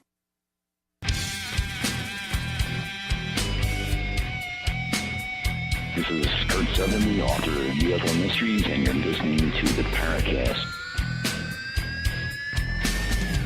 So as we said with Lance Moody and Gene and Chris in the Paracast, we did talk to James Fox when his Chasing UFOs show came on, and we gave him a fair presentation because James Fox is a pretty straight-ahead guy. He's done a lot of really good work. But this show, forget about it. Is that show off the air now, or is it? I don't know. I know they had a season 1, and they were talking of a season 2. Supposedly the ratings were good. Well, yeah, the ratings were good, but name me one other show, supposedly a news, reality-based show that wasn't a drama, where 2 of the 3 principals publicly come out and slag their own program. I mean, what do you think about that, Lance? Do you think that was just all a PR ploy and create some controversy, or do you think that Ben and James actually were not happy? I think they probably weren't happy. I mean, I work in television, and I know how these things go. And nowadays, these shows are just, they really do follow a sort of a cookie-cutter format. And they're pretty terrible. I mean, the whole idea of going out and looking for things in the dark for some reason, there was just, it was so ludicrous. Right, with 3 inches of water, too. I love it. You're looking for physical evidence in a water-soaked field at night with a lipstick can pointed in your face with a little light. I mean, could we just wait till tomorrow morning, guys? And I couldn't believe and I asked him privately. I mean, come on, man! As soon as they strap that harness on you and put that camera in your face, I mean, why did you allow that? And so,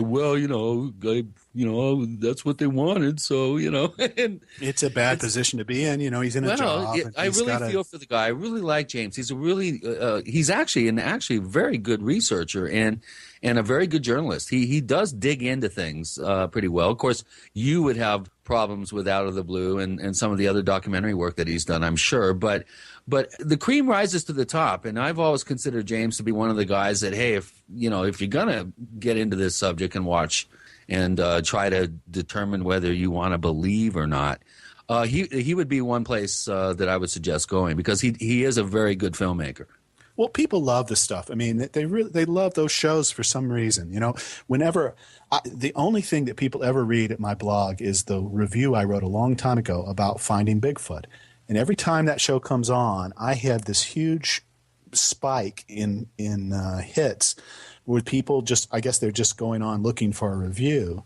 I never moderate or anything, but people come on there and they say their little piece about the show. About half the people say, this is the most ridiculous thing I've ever seen.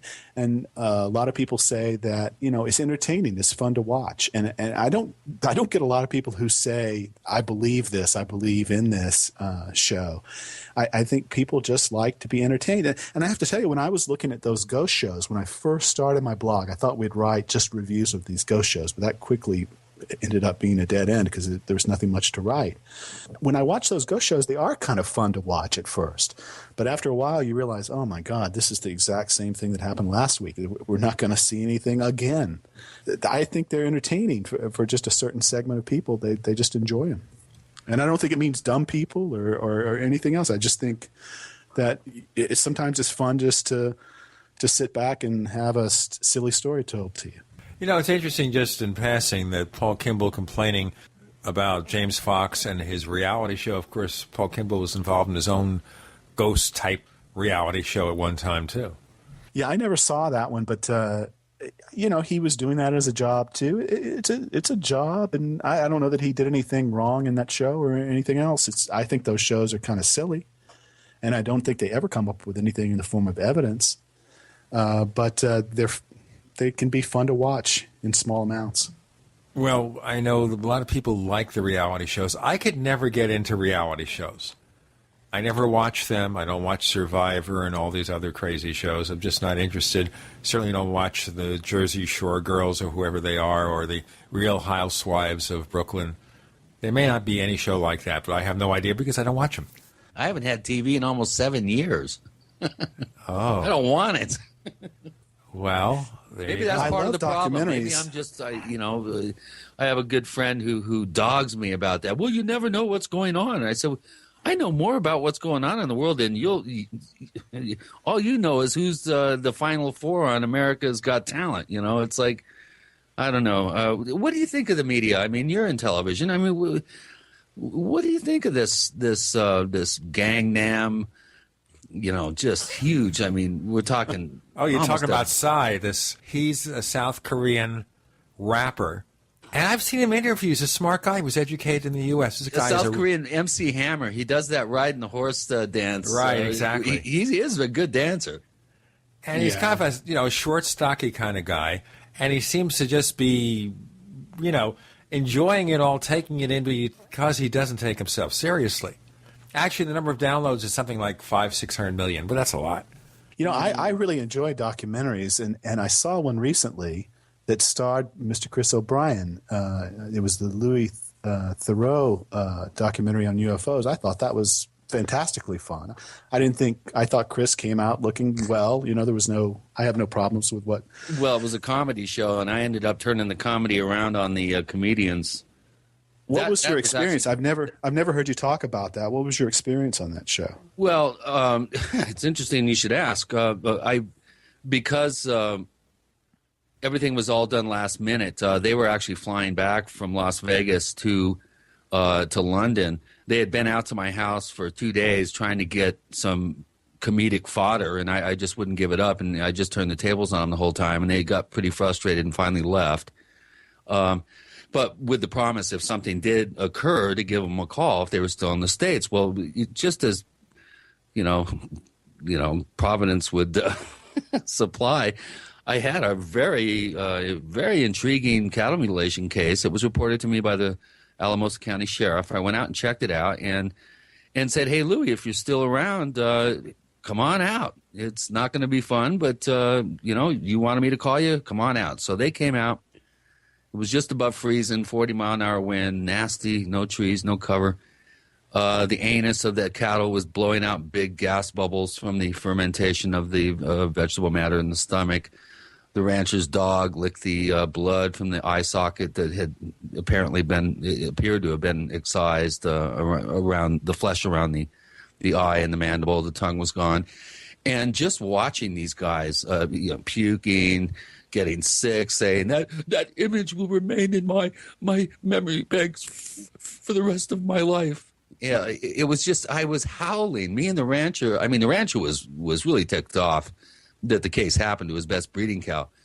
But I ended up for not hitting the record button on my camera because I have a video camera that I record the entire soil sample gathering, the plant sample gathering, the forensic samples, what have you. And so later on, after they had returned to England, these samples were part of actual excision site study.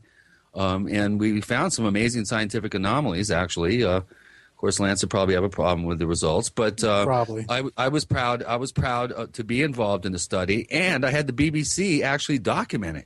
So I called the BBC and said, "You guys messed me up. I need video." And so they made the mistake of sending me all their raw footage. I sat down and I created an entire transcript of what went on the site, and I published it in my second book. Oh, well, I like the part where you and Louis were together. It made it look as though maybe he was spending the night with you and you guys were friends and stuff. Well, you were singing Ground Control to Major Tom. Yeah, he hung at my house for 2 days. I couldn't get rid of him. I charge, when these shows want to come see me or have me help them, I suck them in. These 22-year-old research, people with wet behind the ears, they have no idea about the subject, and they're supposed to, research cattle mutes or UFOs or hauntings or whatever. And I suck them in just far enough, and then I say, okay, time's up. And they say, what are you talking about? I'm still writing notes. I said, well, that's how much you get for free. Now you got to start paying me. And it's like, oh, what? So I thought it was a charming episode, and there was some funny stuff in there. There was a channeler guy, and a militia group that's there to protect the aliens when they finally arrive, and they have their uniforms, and the competing Roswell crash sites. Louis had a really good show. It was one of the most popular shows on BBC Two, if I remember. It was on Sunday nights. It was a big deal, and I really liked Louis. I really liked the crew. I do have problems. The only times I've really run into major difficulties with productions have been British. They're sneaky. They lie sometimes. They kind of bait and switch you. You have to be really careful with them. But after about 40, 50 shows, I mean, I'm getting pretty good at it. At least I hope the check didn't bounce. That's important. We got got Lance Moody joining Gene and Chris. You're in the Paracast.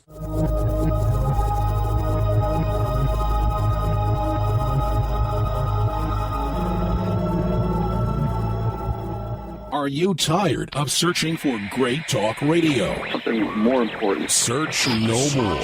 We are the GCN Radio Network. Hi, this is Ted Anderson. If you'd like to listen to GCN programs on the go, I have great news. GCN has created a Droid and iPhone application, and it's free. Just as easy as going to GCNlive.com, click on the banner, and download. Before you know it, you'll be listening to your favorite hard-hitting GCN shows, live or on demand, right on your Droid or iPhone, 24/7 and on the go. So download the Droid and iPhone app free by clicking on the banner at GCNlive.com. Thanks again for listening to GCNlive.com. Again, that's GCNlive.com. Hi, this is Ted Anderson. Have you ever wondered why banks, stockbrokers, investment advisors won't talk about gold IRAs? They've been available since 1986, yet the financial industry won't recognize the value of gold for your retirement. Gold has outperformed paper investments, yet no word about IRAs. If you would like to have gold for your retirement, call 800-686-2237. Don't get left behind by rising inflation and low returns. Call 800-686-2237. Secure your future and call 1-800-686-2237. Weakened by GMOs, stressed out about money, and blasted by the electric environment. Hi, I'm Pastor Jenny, and that was the state I was in back in 2010. Then I learned about RNA drops. I learned that 97% of my DNA that scientists have called junk is actually packed with millions of gene switches that play a critical role in controlling how my cells, organs, and other tissues behave. I learned I don't have to put up with disease, decay, or decline like I'd been conditioned to believe. I began taking RNA drops, a 100% natural formula designed to turn on those switches and provide me with amazing health and joy. Learn more about RNA drops and order a free sample today. Visit rnafreesample.com. That's rnafreesample.com or call toll-free 888-577-3703. Pay only shipping and handling for a free 30-day supply of RNA drops. Get the information you need and the health you want at rnafreesample.com.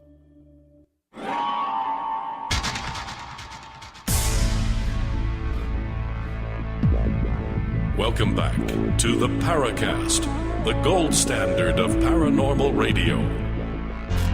And now, here's Gene Steinberg.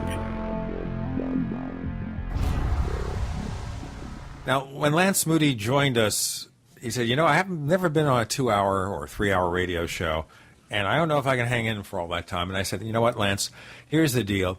If you get tired, Chris and I will interview each other, we'll debate each other, we'll fight each other, virtually, of course, and you sit back and laugh and chortle or whatever you want to do. That's fine with me, yes. But you know what? We have the last 4 segments of the show, and you're still going strong. So maybe you have a new career here. I want to thank Chris for being so kind to me. I expected him to be a lot madder at me, and Now I feel like Lance, I really could tear you a new one, but that's not what the show's about. The show's about separating the signal from the noise, and you are one of the most valued people that we have at forum.theparacast.com. You are our conscience, our cop. You're willing to spend amazing amounts of time to dig into things that you feel are important. I'm one of your biggest fans, believe it or not, Lance. I am. Well, I appreciate that. I really don't spend much time on this issue. I know it seems like I do, but when I'm working, I often do a lot of animations, motion graphics, and that kind of thing. So I'm sitting at the computer, and many times I have to sit there and wait for a render to take place. And okay, so while you're rendering your 3D. Exactly. You go into the forums and you hang out and you have at it. Okay, we got your secret. By the way, tell our listeners, what do you do for television? Are you strictly like a video editor? Yeah, I'm an editor and an animator. I do a lot of high-end corporate films and TV commercials, that kind of thing. And do you use Final Cut Pro? I do use Final Cut Pro. I use After Effects quite a bit. It's one of the main tools that I use. I use the new Final Cut X as well. So I use a lot of different tools, but After Effects, I would say, is probably the thing I use the most. Well, on our other show, the Tech Night Owl Live, I'd like to talk to you about Final Cut Pro 10 because it's so controversial, because it has so many big changes. Let's get back to what we're doing. Now, when we planned to have you on a couple of weeks back, we posted an announcement at forum.theparacast.com to see what our listeners had to say. Right. They say, okay, guys, he's going to be on, definite. Now it's your chance to have at Lance Moody. And they did. And Chris is going to start to ask some of those questions. Well, of course, the first question that comes to mind is, are you paid to do what you do? I mean, that's several people, I think, and you're looking at the questions as well as I am. This particular one is from Gog Smacky, who's one of our more active members of the forum. And, I mean, Lance, you're spending time disproving things that you don't believe in the first place. And that gets back to an earlier question we didn't fully cover, and that is, what's your motivation, man? Are you getting paid to do this? I hope so. Let me ask you, do you think there are people like me who are getting paid by someone to be skeptical? I mean, do you really... I would think that there are government employees that are paid to monitor certain sites, certain shows. Yeah, absolutely.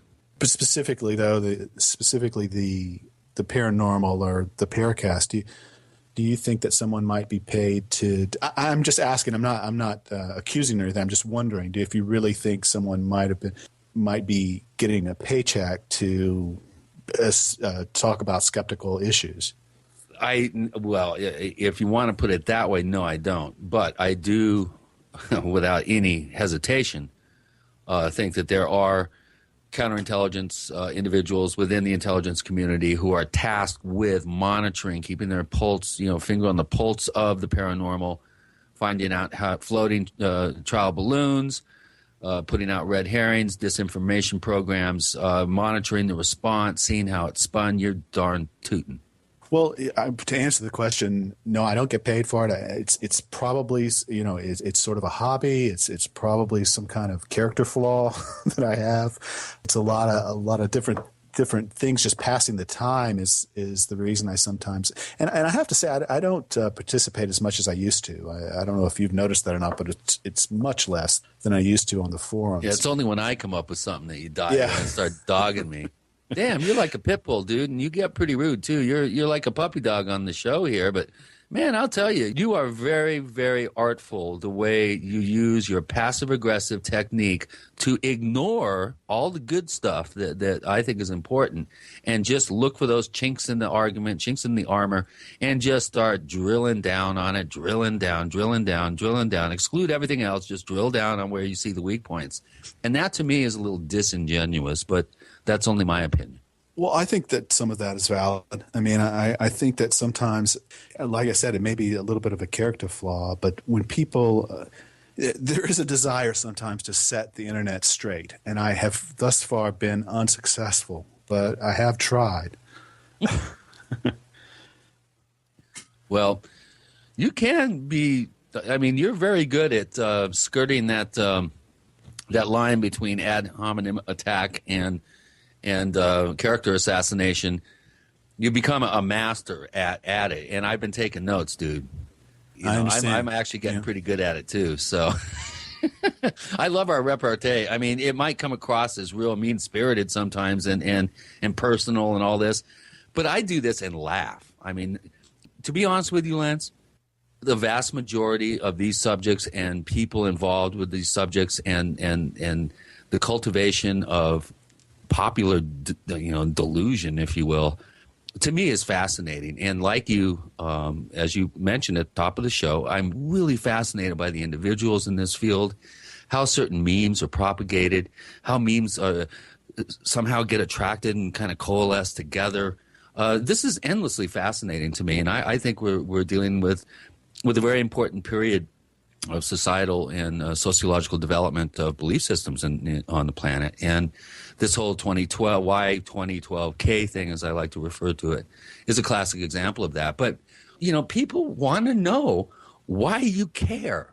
I mean, why do you even care? You said, well, maybe I could change the internet. Come on, man. That doesn't wash. Why do you even bother? No, I was serious about that people, when you get into an argument or something on the internet, there is this kind of weird thing that overtakes you where you think you've got to get your point in. And I'm certainly guilty of that. Usually I think that I try to have some sort of connection to the scientific method, to trying to get to the truth. And a lot of times, I think the other side is frustrating, and it's annoying to me. And maybe that's why if I make inappropriate comments on a forum or antagonistic comments on a forum, it's not because I haven't heard any antagonistic comments back towards me. It's a two-way street sometimes, and the motivation is just that I'm interested in the topic, and maybe I think I know something about it. I don't know. Okay, well, this one comes from SRL, who's been a longtime member of the forum at forum.theparacast.com. Lance, do you consider yourself a material reductionist, a dualist, an idealist, or perhaps something completely different, besides obviously being a skeptic? Yeah, I don't. For me, the things when I stopped subscribing to Skeptical Inquirer magazine, I remember distinctly that they began to have issues that were like feminism and skepticism and postmodernism and skepticism. Those are things I'm not really interested in.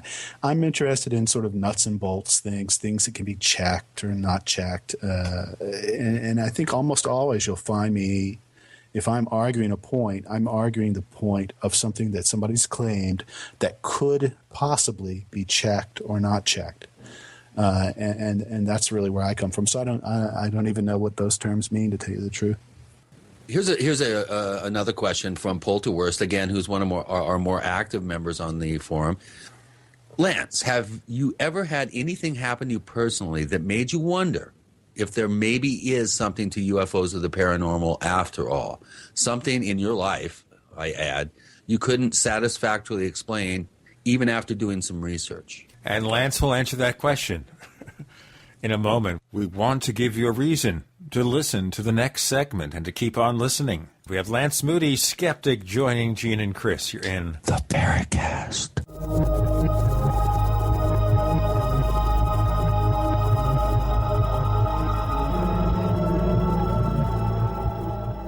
Attack of the Rockoids has been well received by critics and readers alike. It's a thrill-a-minute story you'll never forget. A former U.S. military intelligence officer is haunted by intense dreams about a beautiful woman pleading for his help after a terrible battle in outer space. But the dream turns out to be true and thrusts him into a telepathic love affair with a woman whose faraway planet is intent on destroying the Earth. And now, the gripping tale continues in The Coming of the Protectors. It's the second book of the Rockoids trilogy, a galaxy-spanning adventure that pits our hapless heroes against powerful, fanatical enemies that threaten the lives of freedom-loving beings everywhere. Attack of the Rockoids and The Coming of the Protectors. Classic science fiction at its best. Available now. For more details or to place your order, visit rockoids.com. That's ROCKOIDS. Rockoids.com. Jim Newcomer from Midas Resources, December 14th, 2012. Gold opened this morning at $1697.70. A 1-ounce gold coin can be purchased for $1739.81, $869.91 for a half-ounce, or $434.95 for a quarter-ounce. That's $1739.81, $869.91, and $434.95. Hi, this is Ted Anderson. Have you ever wondered why banks, stockbrokers, investment advisors won't talk about gold IRAs? Wait a sec. Gold and silver is going up while Congress is trying to settle on the next debt increase. And there's no end to this madness. That old 401k and IRA can be converted into physical gold without tax consequences. I explained this in my book, 10 Reasons to Buy Gold. Don't let time slip away. Call for your free copy today, 800-686-2237. Get away from that Washington spin and get honest answers about gold. 800-686-2237. The book is free, 800-686-2237. For all women and men who wish their fingernails were harder, this Christmas, wishes come true.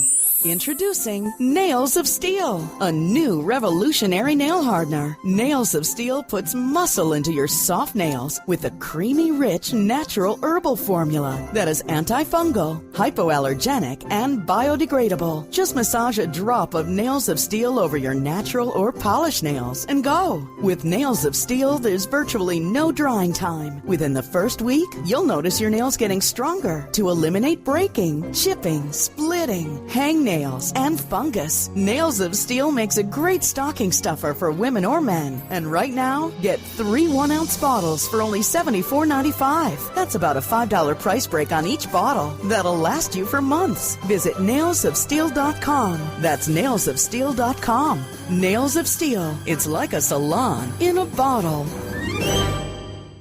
Hi, my name is Annette, and due to menopause symptoms for nearly 2 years, I suffered severe hot flashes, which prevented me from sleeping all night. It was so hard to work because I continued all day to have the hot flashes from hell. I was exhausted and depleted. After only 3 weeks on One World Way, I have no hot flashes, and I'm sleeping normally again. I feel energized and strong. This is an amazing product. It is a little-known fact that every single cell of your body is supposed to produce 10% of its protein content as glutathione. But due to toxicity and aging, it does not. Could glutathione be a missing factor in optimal cell function for your entire body? If you restore the optimal glutathione levels in your cells, especially your glands and organs, then as a result, your glands and organs work better. Imagine the quality of life improvement you might have. To order One World Way, call 888-988-3325. That's 888-988-3325. Or visit oneworldway.com. That's oneworld.com. We'd like to hear from you. If you have a comment or question about the Paracast, send it to news@theparacast.com. That's news@theparacast.com. And don't forget to visit our famous Paracast community forums at forum.theparacast.com. I see Chris is channeling his inner trickster. So the question was asked from our forum members at forum.theparacast.com of Lance Moody. Yeah. Have you ever had anything happen that made you scratch your head and go, that cannot be? Or what was that light that just zigzagged in the sky in a non-ballistic manner, etc.? And don't say who was that masked man. Well, I do remember. I remember a couple of things when I was a kid. One of the things that I still remember clearly was being outside at night, dusk or night, and the Goodyear blimp was coming over a wooded area away from my house, and it had lights on. These blimps have these lights that can do advertising symbols and stuff like that. I remember when I first saw that, I did not know what the heck that was. Just all I could see was the lights. I couldn't tell it was the blimp. And that is really an awe-inspiring sight. I think people maybe are hardwired when they see something in the sky. Maybe it goes back to to ancient days that there's this awe that takes place when you see something that you don't understand in the sky. And I certainly felt that then. Of course, it wasn't an unexplained thing because I immediately realized it was a blimp. Now, on a similar topic, I remember riding my bike, and I was over in an apartment complex, and I looked up in the sky, and there was a thing that I thought, my mind tells me that I thought it was like a window in the sky, like just a very scary-looking lit-up window in the sky. And I didn't know what the heck it was. I kept driving my bike, and I drove around, and I saw a group of people that were in the parking areas there at that apartment complex. And I drove up and sort of asked them what was going on. They were all looking at this thing, too. And it turns out that they were doing that famous hoax thing where you take a laundry bag and turn it upside down, and you put two balsa wood sticks crossed with each other at the bottom of the bag and put candles on it and light it up, and it fills with hot air and it floats in the sky. If I hadn't have come across those people, I probably would be telling you stuff about my UFO encounter. But I did come across those people, and I did get to understand what it was. But when I first saw it, it was something if I was asked to later explain it, I wouldn't have been able to explain it at all. So the short answer is no. You haven't had an experience in your life that you couldn't explain. I'm sorry if those were boring stories, but yeah, that's the case. Here's one again from Gogsmacky, who's asked a number of very good questions here. What, in your estimation, are the top 3 mistakes that UFO enthusiasts, and that's kind of our operative word here, continually make? And then he goes on to say, I mean, what are the logical pitfalls and traps that you feel they are constantly walking into, like a closed door, I might add? Yeah.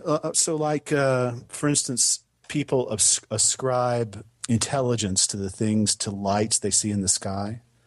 They estimate, this is sort of a basic thing, but they think they can estimate size and distance for something they see in the sky without any reference. Well, you're talking nighttime or daytime or both? Either. Yeah. Okay. But typically nighttime. Daytime, if there's points of reference, you can get a sense. It's kind of hard to miss something that, in my case, in September 92, that flew not even 150 feet away from me in broad daylight, right across, just feet off the road, and zipped out across a valley. I was in the passenger seat and was able to, get some binoculars on it. It's kind of hard not to be able to estimate distance when it's 150 feet away, but continue. Those kinds of things are what I would say is that people. Let me just tell you this with an example. When those guys in Morristown, New Jersey, did that horrible hoax they did, where they sent up some balloons with flares, I think there were a lot of witnesses, and there was a lot of witness testimony. The witnesses did describe things that those balloons could not have been doing. They described the balloons zooming off. They described them as being in formation. They described several things that could not have actually happened with those balloons. And I don't agree with the idea of doing the hoax in the first place. But that should tell you that people aren't good at reporting what they see. They just aren't. I mean, there's just no question. Yeah, about witness testimony is often the least reliable. And we've discussed this many times, as you know, on the Paracast. It's when you get groups of people together that it gets really interesting. And those kinds of things are rare. The idea of UFOs should be solved by now. I mean, that to me is really the bottom line. Yeah, wait a minute. Why should it be solved? If it has a conventional explanation, I would agree with you. But if it's something that is still alien to us, how would it be solved? I guess I should say, if it can be solved, it should be solved. Arthur C. Clarke was on Long John Nebel's program and talking about UFOs. And Long John asked him what he thought about them. And he said, if there weren't so many reports, I would think there probably was something to it. But the fact that there's so many reports and that they don't ever coalesce into anything tangible, into anything that can be studied, that makes me think that it's probably more along the lines of, and I'm paraphrasing him, obviously, more along the lines of a social phenomenon, a social construct. Even if you consider the fact that maybe 90 or 95% of those cases are conventional, now allowing for the possibility that a small number are not?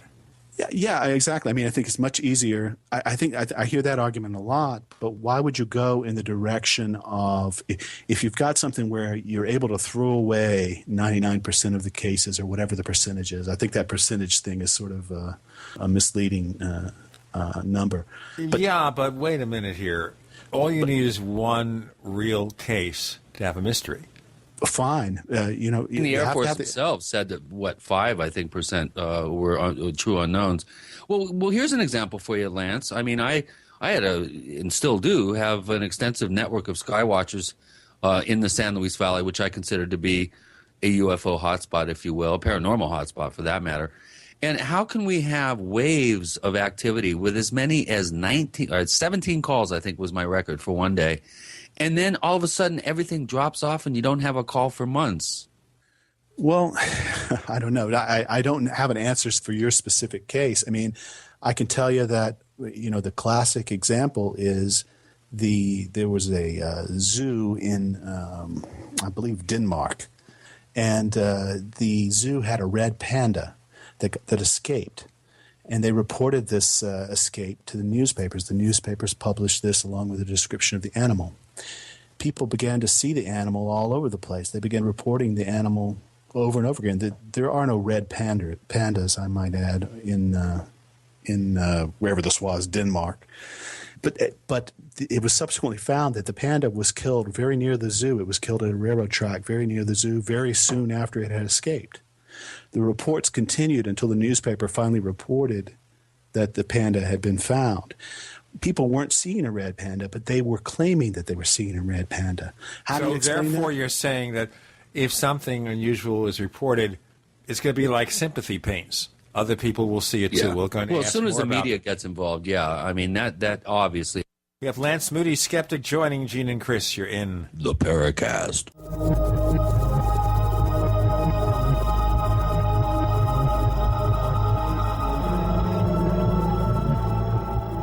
The GCN Radio Network, providing the world with hard-hitting talk radio. GCN. Great talk radio starts here. Graphic Converter is the image manipulation tool for the rest of us. It does not use any database. You get full control of all your files. Want to view the images of a folder? Drag it into Graphic Converter, and a powerful browser opens up to show your image files. You could use it for slideshows. You could use it to import images from digital cameras or from scanners. Need to do some image editing? You can do that too in Graphic Converter. Also print catalogs. Convert from so many formats I can't even list them. Download now to see if Graphic Converter is good for you, like 1.5 million other users. Guess what? You could save money when you buy Graphic Converter. Use the coupon code Night Owl. Use the coupon code Night Owl to get a special price for Graphic Converter. Go to lemkesoft.com. That's LEMKEsoft.com. Lemkesoft.com. LEMKEsoft.com. If you owe the IRS back taxes, listen carefully. Sweeping changes to IRS policies will help more people than ever eliminate their tax debts once and for all. And now I can help you reduce or eliminate your tax debts and end your tax nightmare. Hi, I'm Dan Pilla. I've helped thousands of people reduce and eliminate tax debts they couldn't pay. And after more than 30 years of experience dealing with the IRS, I can tell you there's no such thing as a hopeless tax case. And with the IRS's new policies, it's easier than ever to put your tax debt behind you once and for all. Call now at 800-346-6829 to learn how I can help you. You know your IRS debt will not go away by itself, but you don't have to live in fear anymore. Call 800-346-6829. Learn how I can help you eliminate wage and bank levies, release tax liens, and negotiate a settlement with the IRS that will put your tax nightmare behind you forever. Call 800-34-NO-TAX or go to taxhelponline.com. That's taxhelponline.com. You land in Buenos Aires, then are shuttled to Santa Rosa, where a nicely furnished cabin with all amenities, Wi-Fi, executive food and wine, and laundry service awaits. After a good night's sleep, your adventure begins. You're on a golden stag safari for big game. But it's not Africa, it's Argentina. One-on-one guided hunts for water buffalo, cougar, bighorn rams, wild boar, and the biggest stag deer in South America. All gold medal quality. All the action you can handle. Land Rovers, top rental guns with scopes. All food, beverages, hunting guides, ground transportation included, and more. All more affordable than you can imagine. The adventure of a lifetime starts at goldenstagsafaris.com. The big game hunting ranch. goldenstagsafaris.com.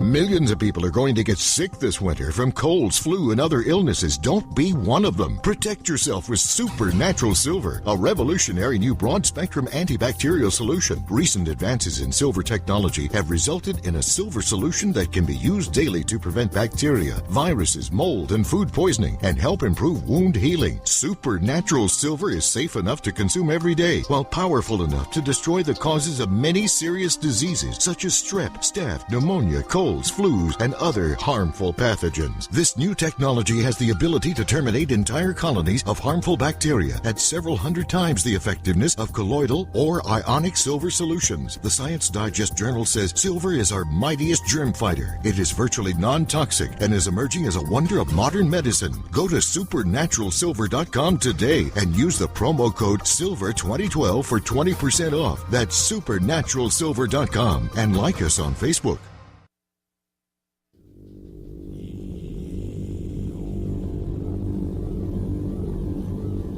This is Jacques Vallée. You're listening to the Paracast, the gold standard of paranormal radio.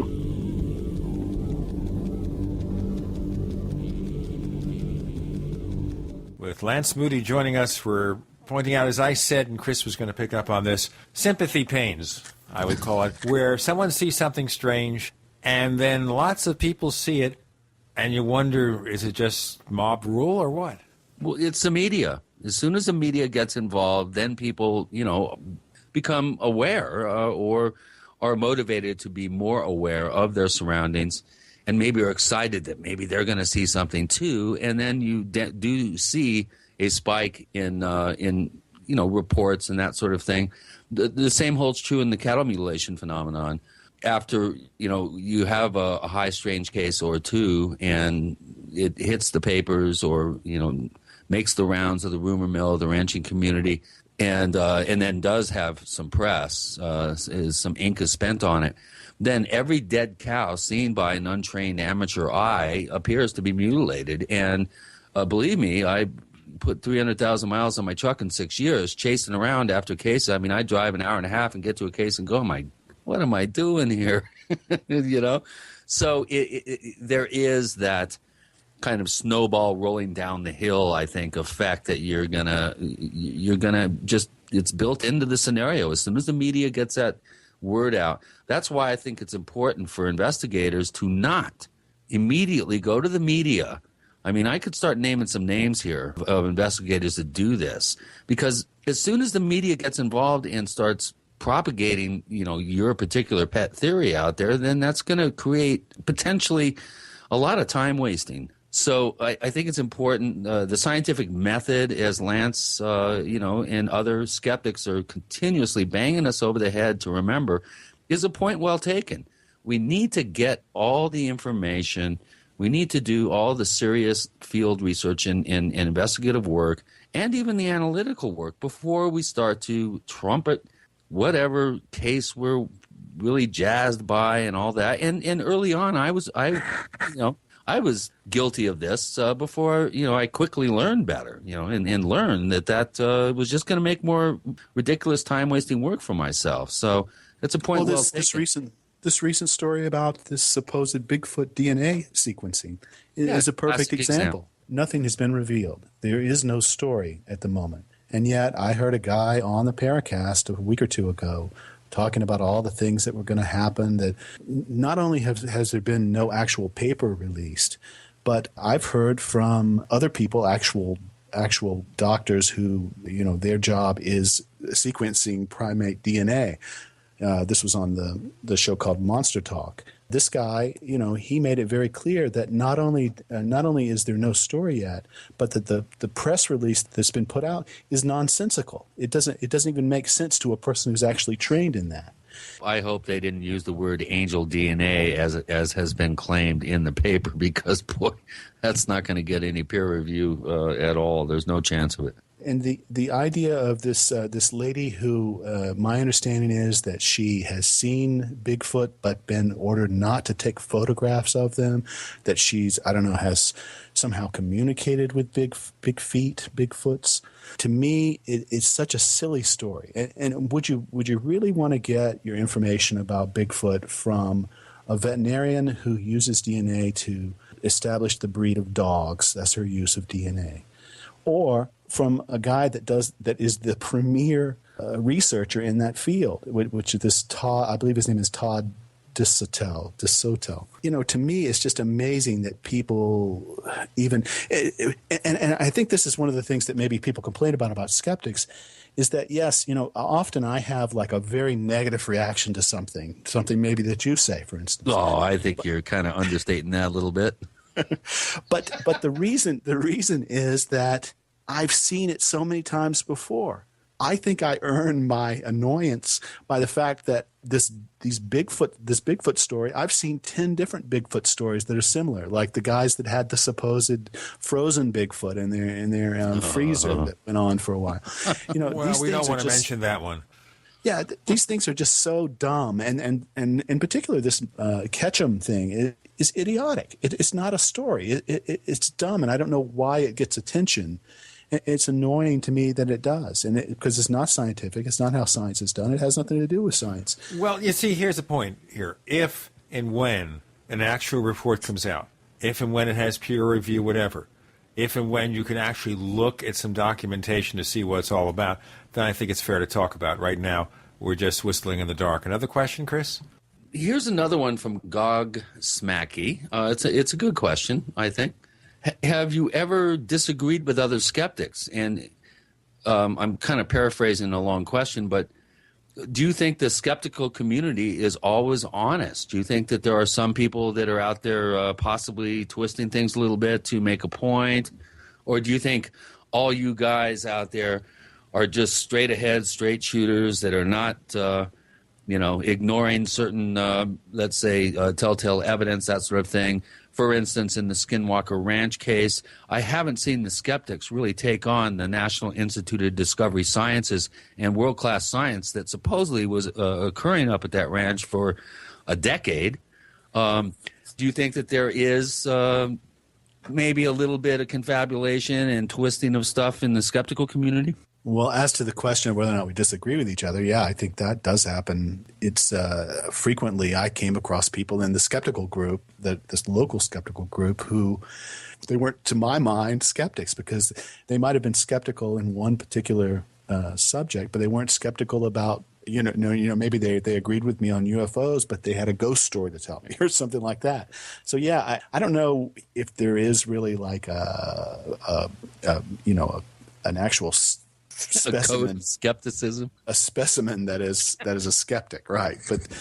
But I try to be a skeptic, and I hope that I am, and I hope that I've tried to use the techniques of the tenets of skepticism in what I do. I don't know that I'm always successful, but that's, I think there's as many different kinds of skeptics as there are different people. Yeah, I think that's a good answer, and I think Gene would agree with me on that. Okay, well, there's a bunch of stuff here about 9/11. I don't want to get into any of that. To me, it's just it's really an unfortunate state of events that happened to our country. Lance, this comes from Boomerang. He, again, is one of our more active participants at forum.theparacast.com, and he can't actually reference the exact quote, but he says, no less than the late Admiral Lord Hill Norton has gone on public record stating that the Rendlesham incident can only have one of two general explanations. Either something truly extraordinary happened in the forest in December 80, or dozens of highly trained and responsible American Air Force personnel were somehow dysfunctional. What is your take on this particular incident and many others like it involving highly credible personnel reporting incredible events? Well, I'm not an expert on the Rendlesham case, but But I would just say that what I've read about it, it's not dozens of people involved. First off, it's just a very small number of people, and their story is consistent with what some of the skeptics have proposed, which was, it involves that lighthouse. It involves. Come on, Lance. That's real. I think been effectively that debunking has been debunked. There's no way that lighthouse, even taking into account the amount of growth in the trees since '80, I think it's been pretty well determined that couldn't be an explanation, because the lighthouse didn't even go around in its revolution that far. So, but continue. I've seen a video of that lighthouse that you can see it from the position that the men were supposedly in. Yeah, but the guys saw that lighthouse every patrol. I mean, it's not like they were there for the first time, and it was a standalone event. I agree here. I mean, after seeing this over and over again, day after day, night after night, you'd think they'd recognize it. So here we go. More standalone events coming up with Lance Moody. And Gene and Chris, you're in the Paracast.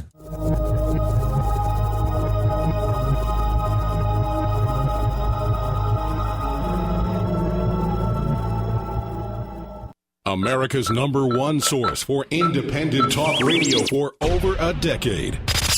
We are the GCN Radio Network. If you want to get your website online and you need reliable service, first-class service at the lowest possible price, there's only one place to go. Well, DreamHost has a special promotion with our show where they'll offer you unlimited disk space, unlimited bandwidth, one-click web apps such as WordPress, 24/7 support. You can save over $55. You want to know how? Go to dreamhost.com/radio, dreamhost.com/radio. Whether it's personal mail, whether it's business email, you want reliable, dependable delivery, freedom from spam, freedom from viruses. Well, Polaris Mail offers professional email hosting services for your personal or small business use. Each account uses 25 gigabytes of storage, an easy-to-use webmail interface, and full mobile sync. Sign up today for a 30-day free trial at polarismail.com, polarismail.com. Attention, this is an announcement for our listeners who drive gasoline vehicles. Federal Consumer Protection has confirmed that there is now an automotive accessory that exceeds its own fuel-saving claims. Consumer Protection has confirmed that most gasoline vehicles will get 22% more miles per gallon with an accessory called Platinum 22. To find out if Platinum 22 will give your vehicle 22% more miles per gallon, you should call 1-800-LESS-GAS. You heard me correctly, 1-800-LESS-GAS. You heard me. Federal Consumer Protection has confirmed that the Platinum 22 accessory will deliver 22% more miles per gallon to most gasoline vehicles. You should pick up the phone and call 1-800-LESS-GAS to find out if it will help your vehicle. That's 1-800-LESS-GAS. 1-800-LESS-GAS. 22% more miles per gallon. 1-800-LESS-GAS.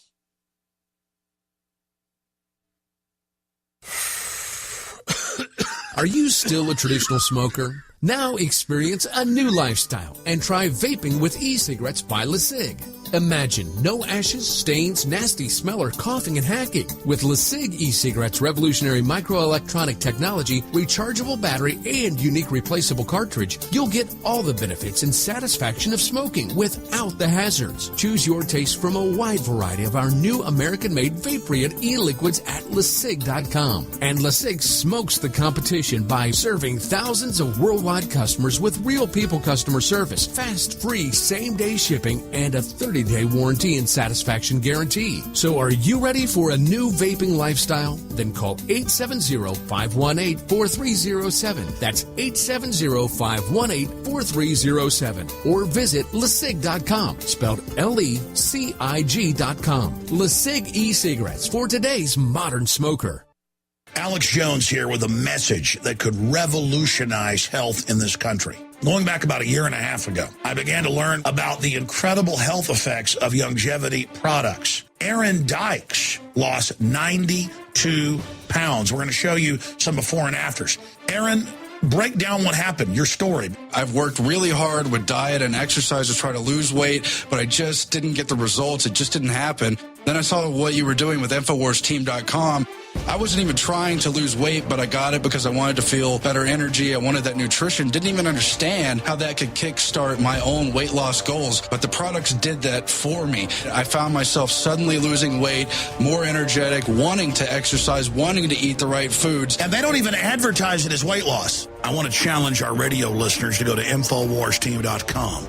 Sign up as a distributor and get wholesale pricing discounts at InfoWarsTeam.com. Hi, this is Ted Phillips listening to the Paracast, and it's as good as it gets, believe me.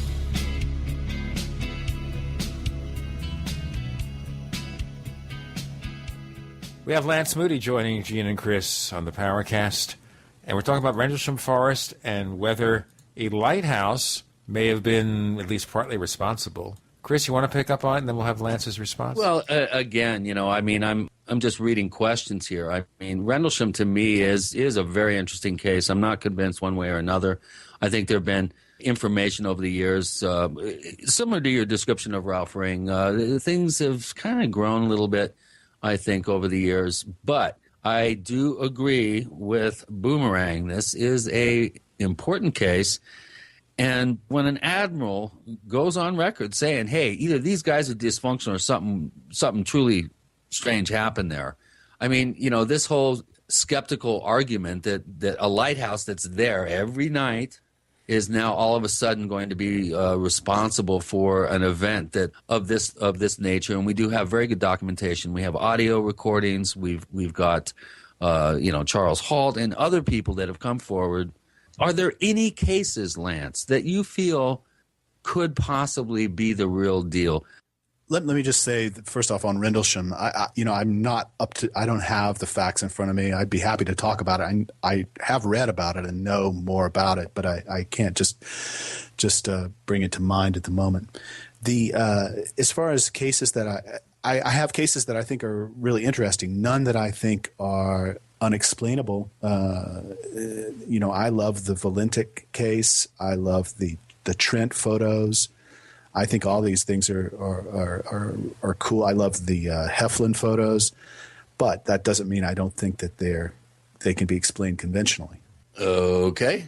Well, so in other words, what you're basically saying, and what I'm hearing here, Gene, correct me if I'm wrong, is that everything that is claimed to be some sort of unusual, unexplained, paranormal type event can be explained. You're saying no. None of this stuff is. No, I'm not saying some things can't be. Why don't you correct me and Sure. tell me your thinking on this? Sure, some things can't be explained because we just don't have the data. We're not ever going to have the data. So, my belief is that they probably could be explained conventionally, but we don't have enough data to do so. So that's a difference than me saying that they just can't. They can all be explained, because that's not the truth.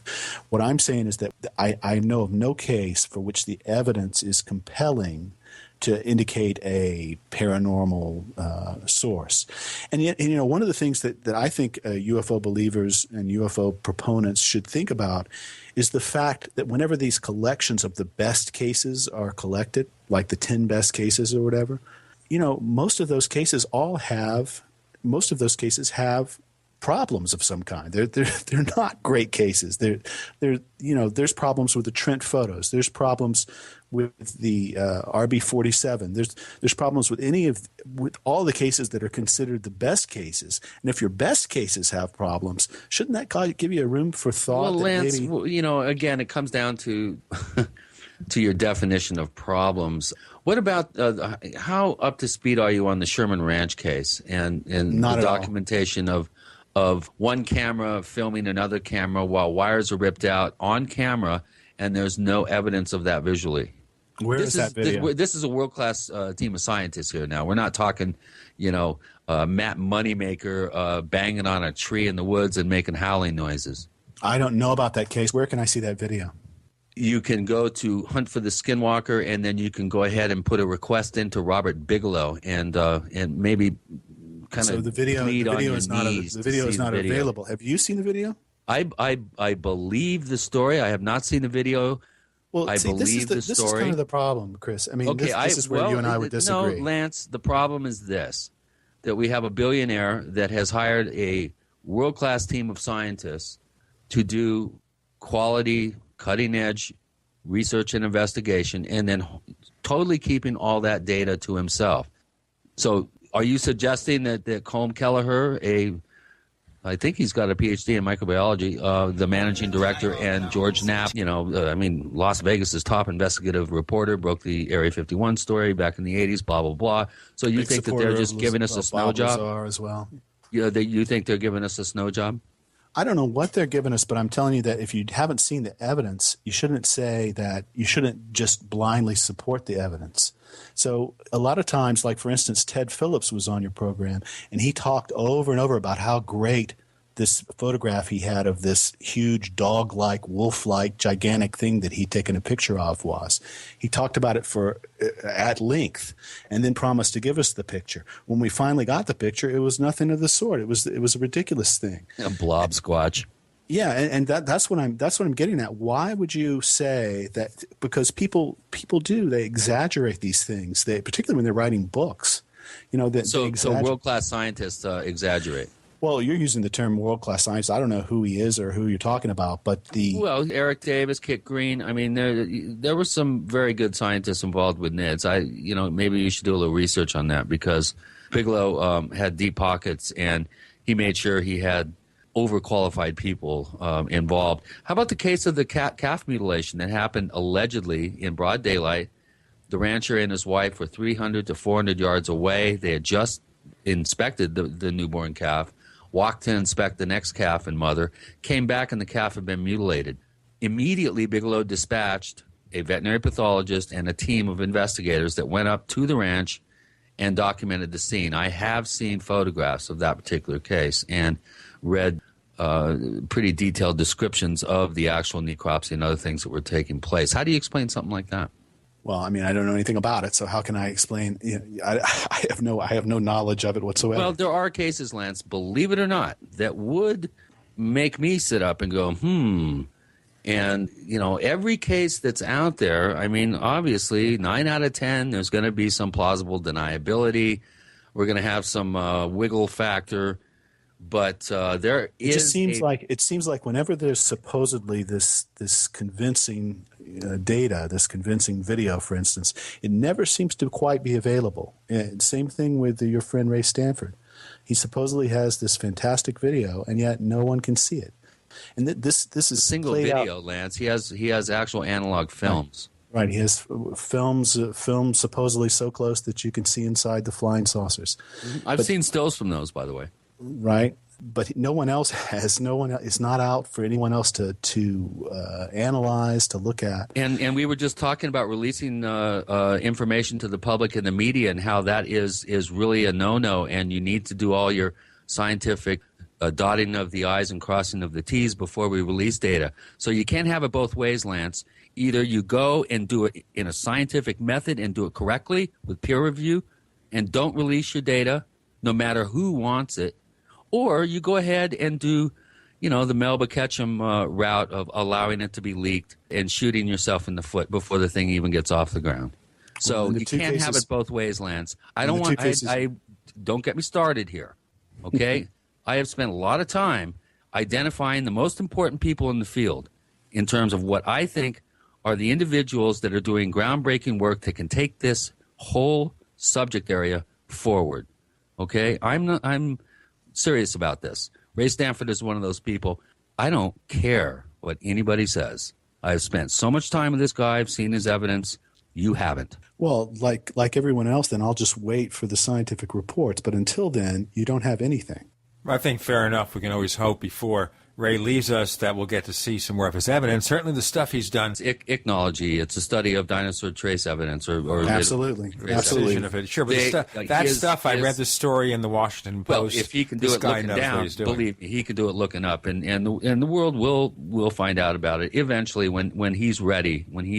I'm not pressing him to, and he's not. Well, I hope he will. He's not in a position to be pressed right now. He's a man on a mission. This has been a fascinating discussion, neighbors. This has been a lot of fun watching Chris and Lance go at it there, especially the last few minutes. Lance, where do we find more of your stuff? Well, I don't know that I really have any stuff, but I do have a blog at notaghost.com, and I very rarely write there, but if you're interested in reading some of that stuff, I do write up the thing about Imbrogno if you're interested in reading that. And that's about it. I don't have any books or anything to sell. Okay, but you can also find them over at forum.theparacast.com. You can find Chris O'Brien at OurStrangePlanet.com, in addition to being a moderator on our forums. And we'll have more excitement next week, as always, on the Paracast. You can find us at theparacast.com or our forums at forum.theparacast.com. Lance Moody, thank you so much for being a mensch and joining us on the show. Thank you. Thank you, Chris.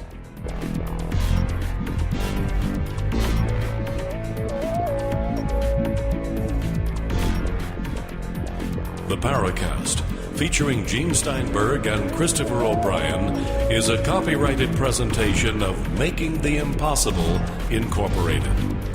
Tune in next week for a new adventure in The Paracast.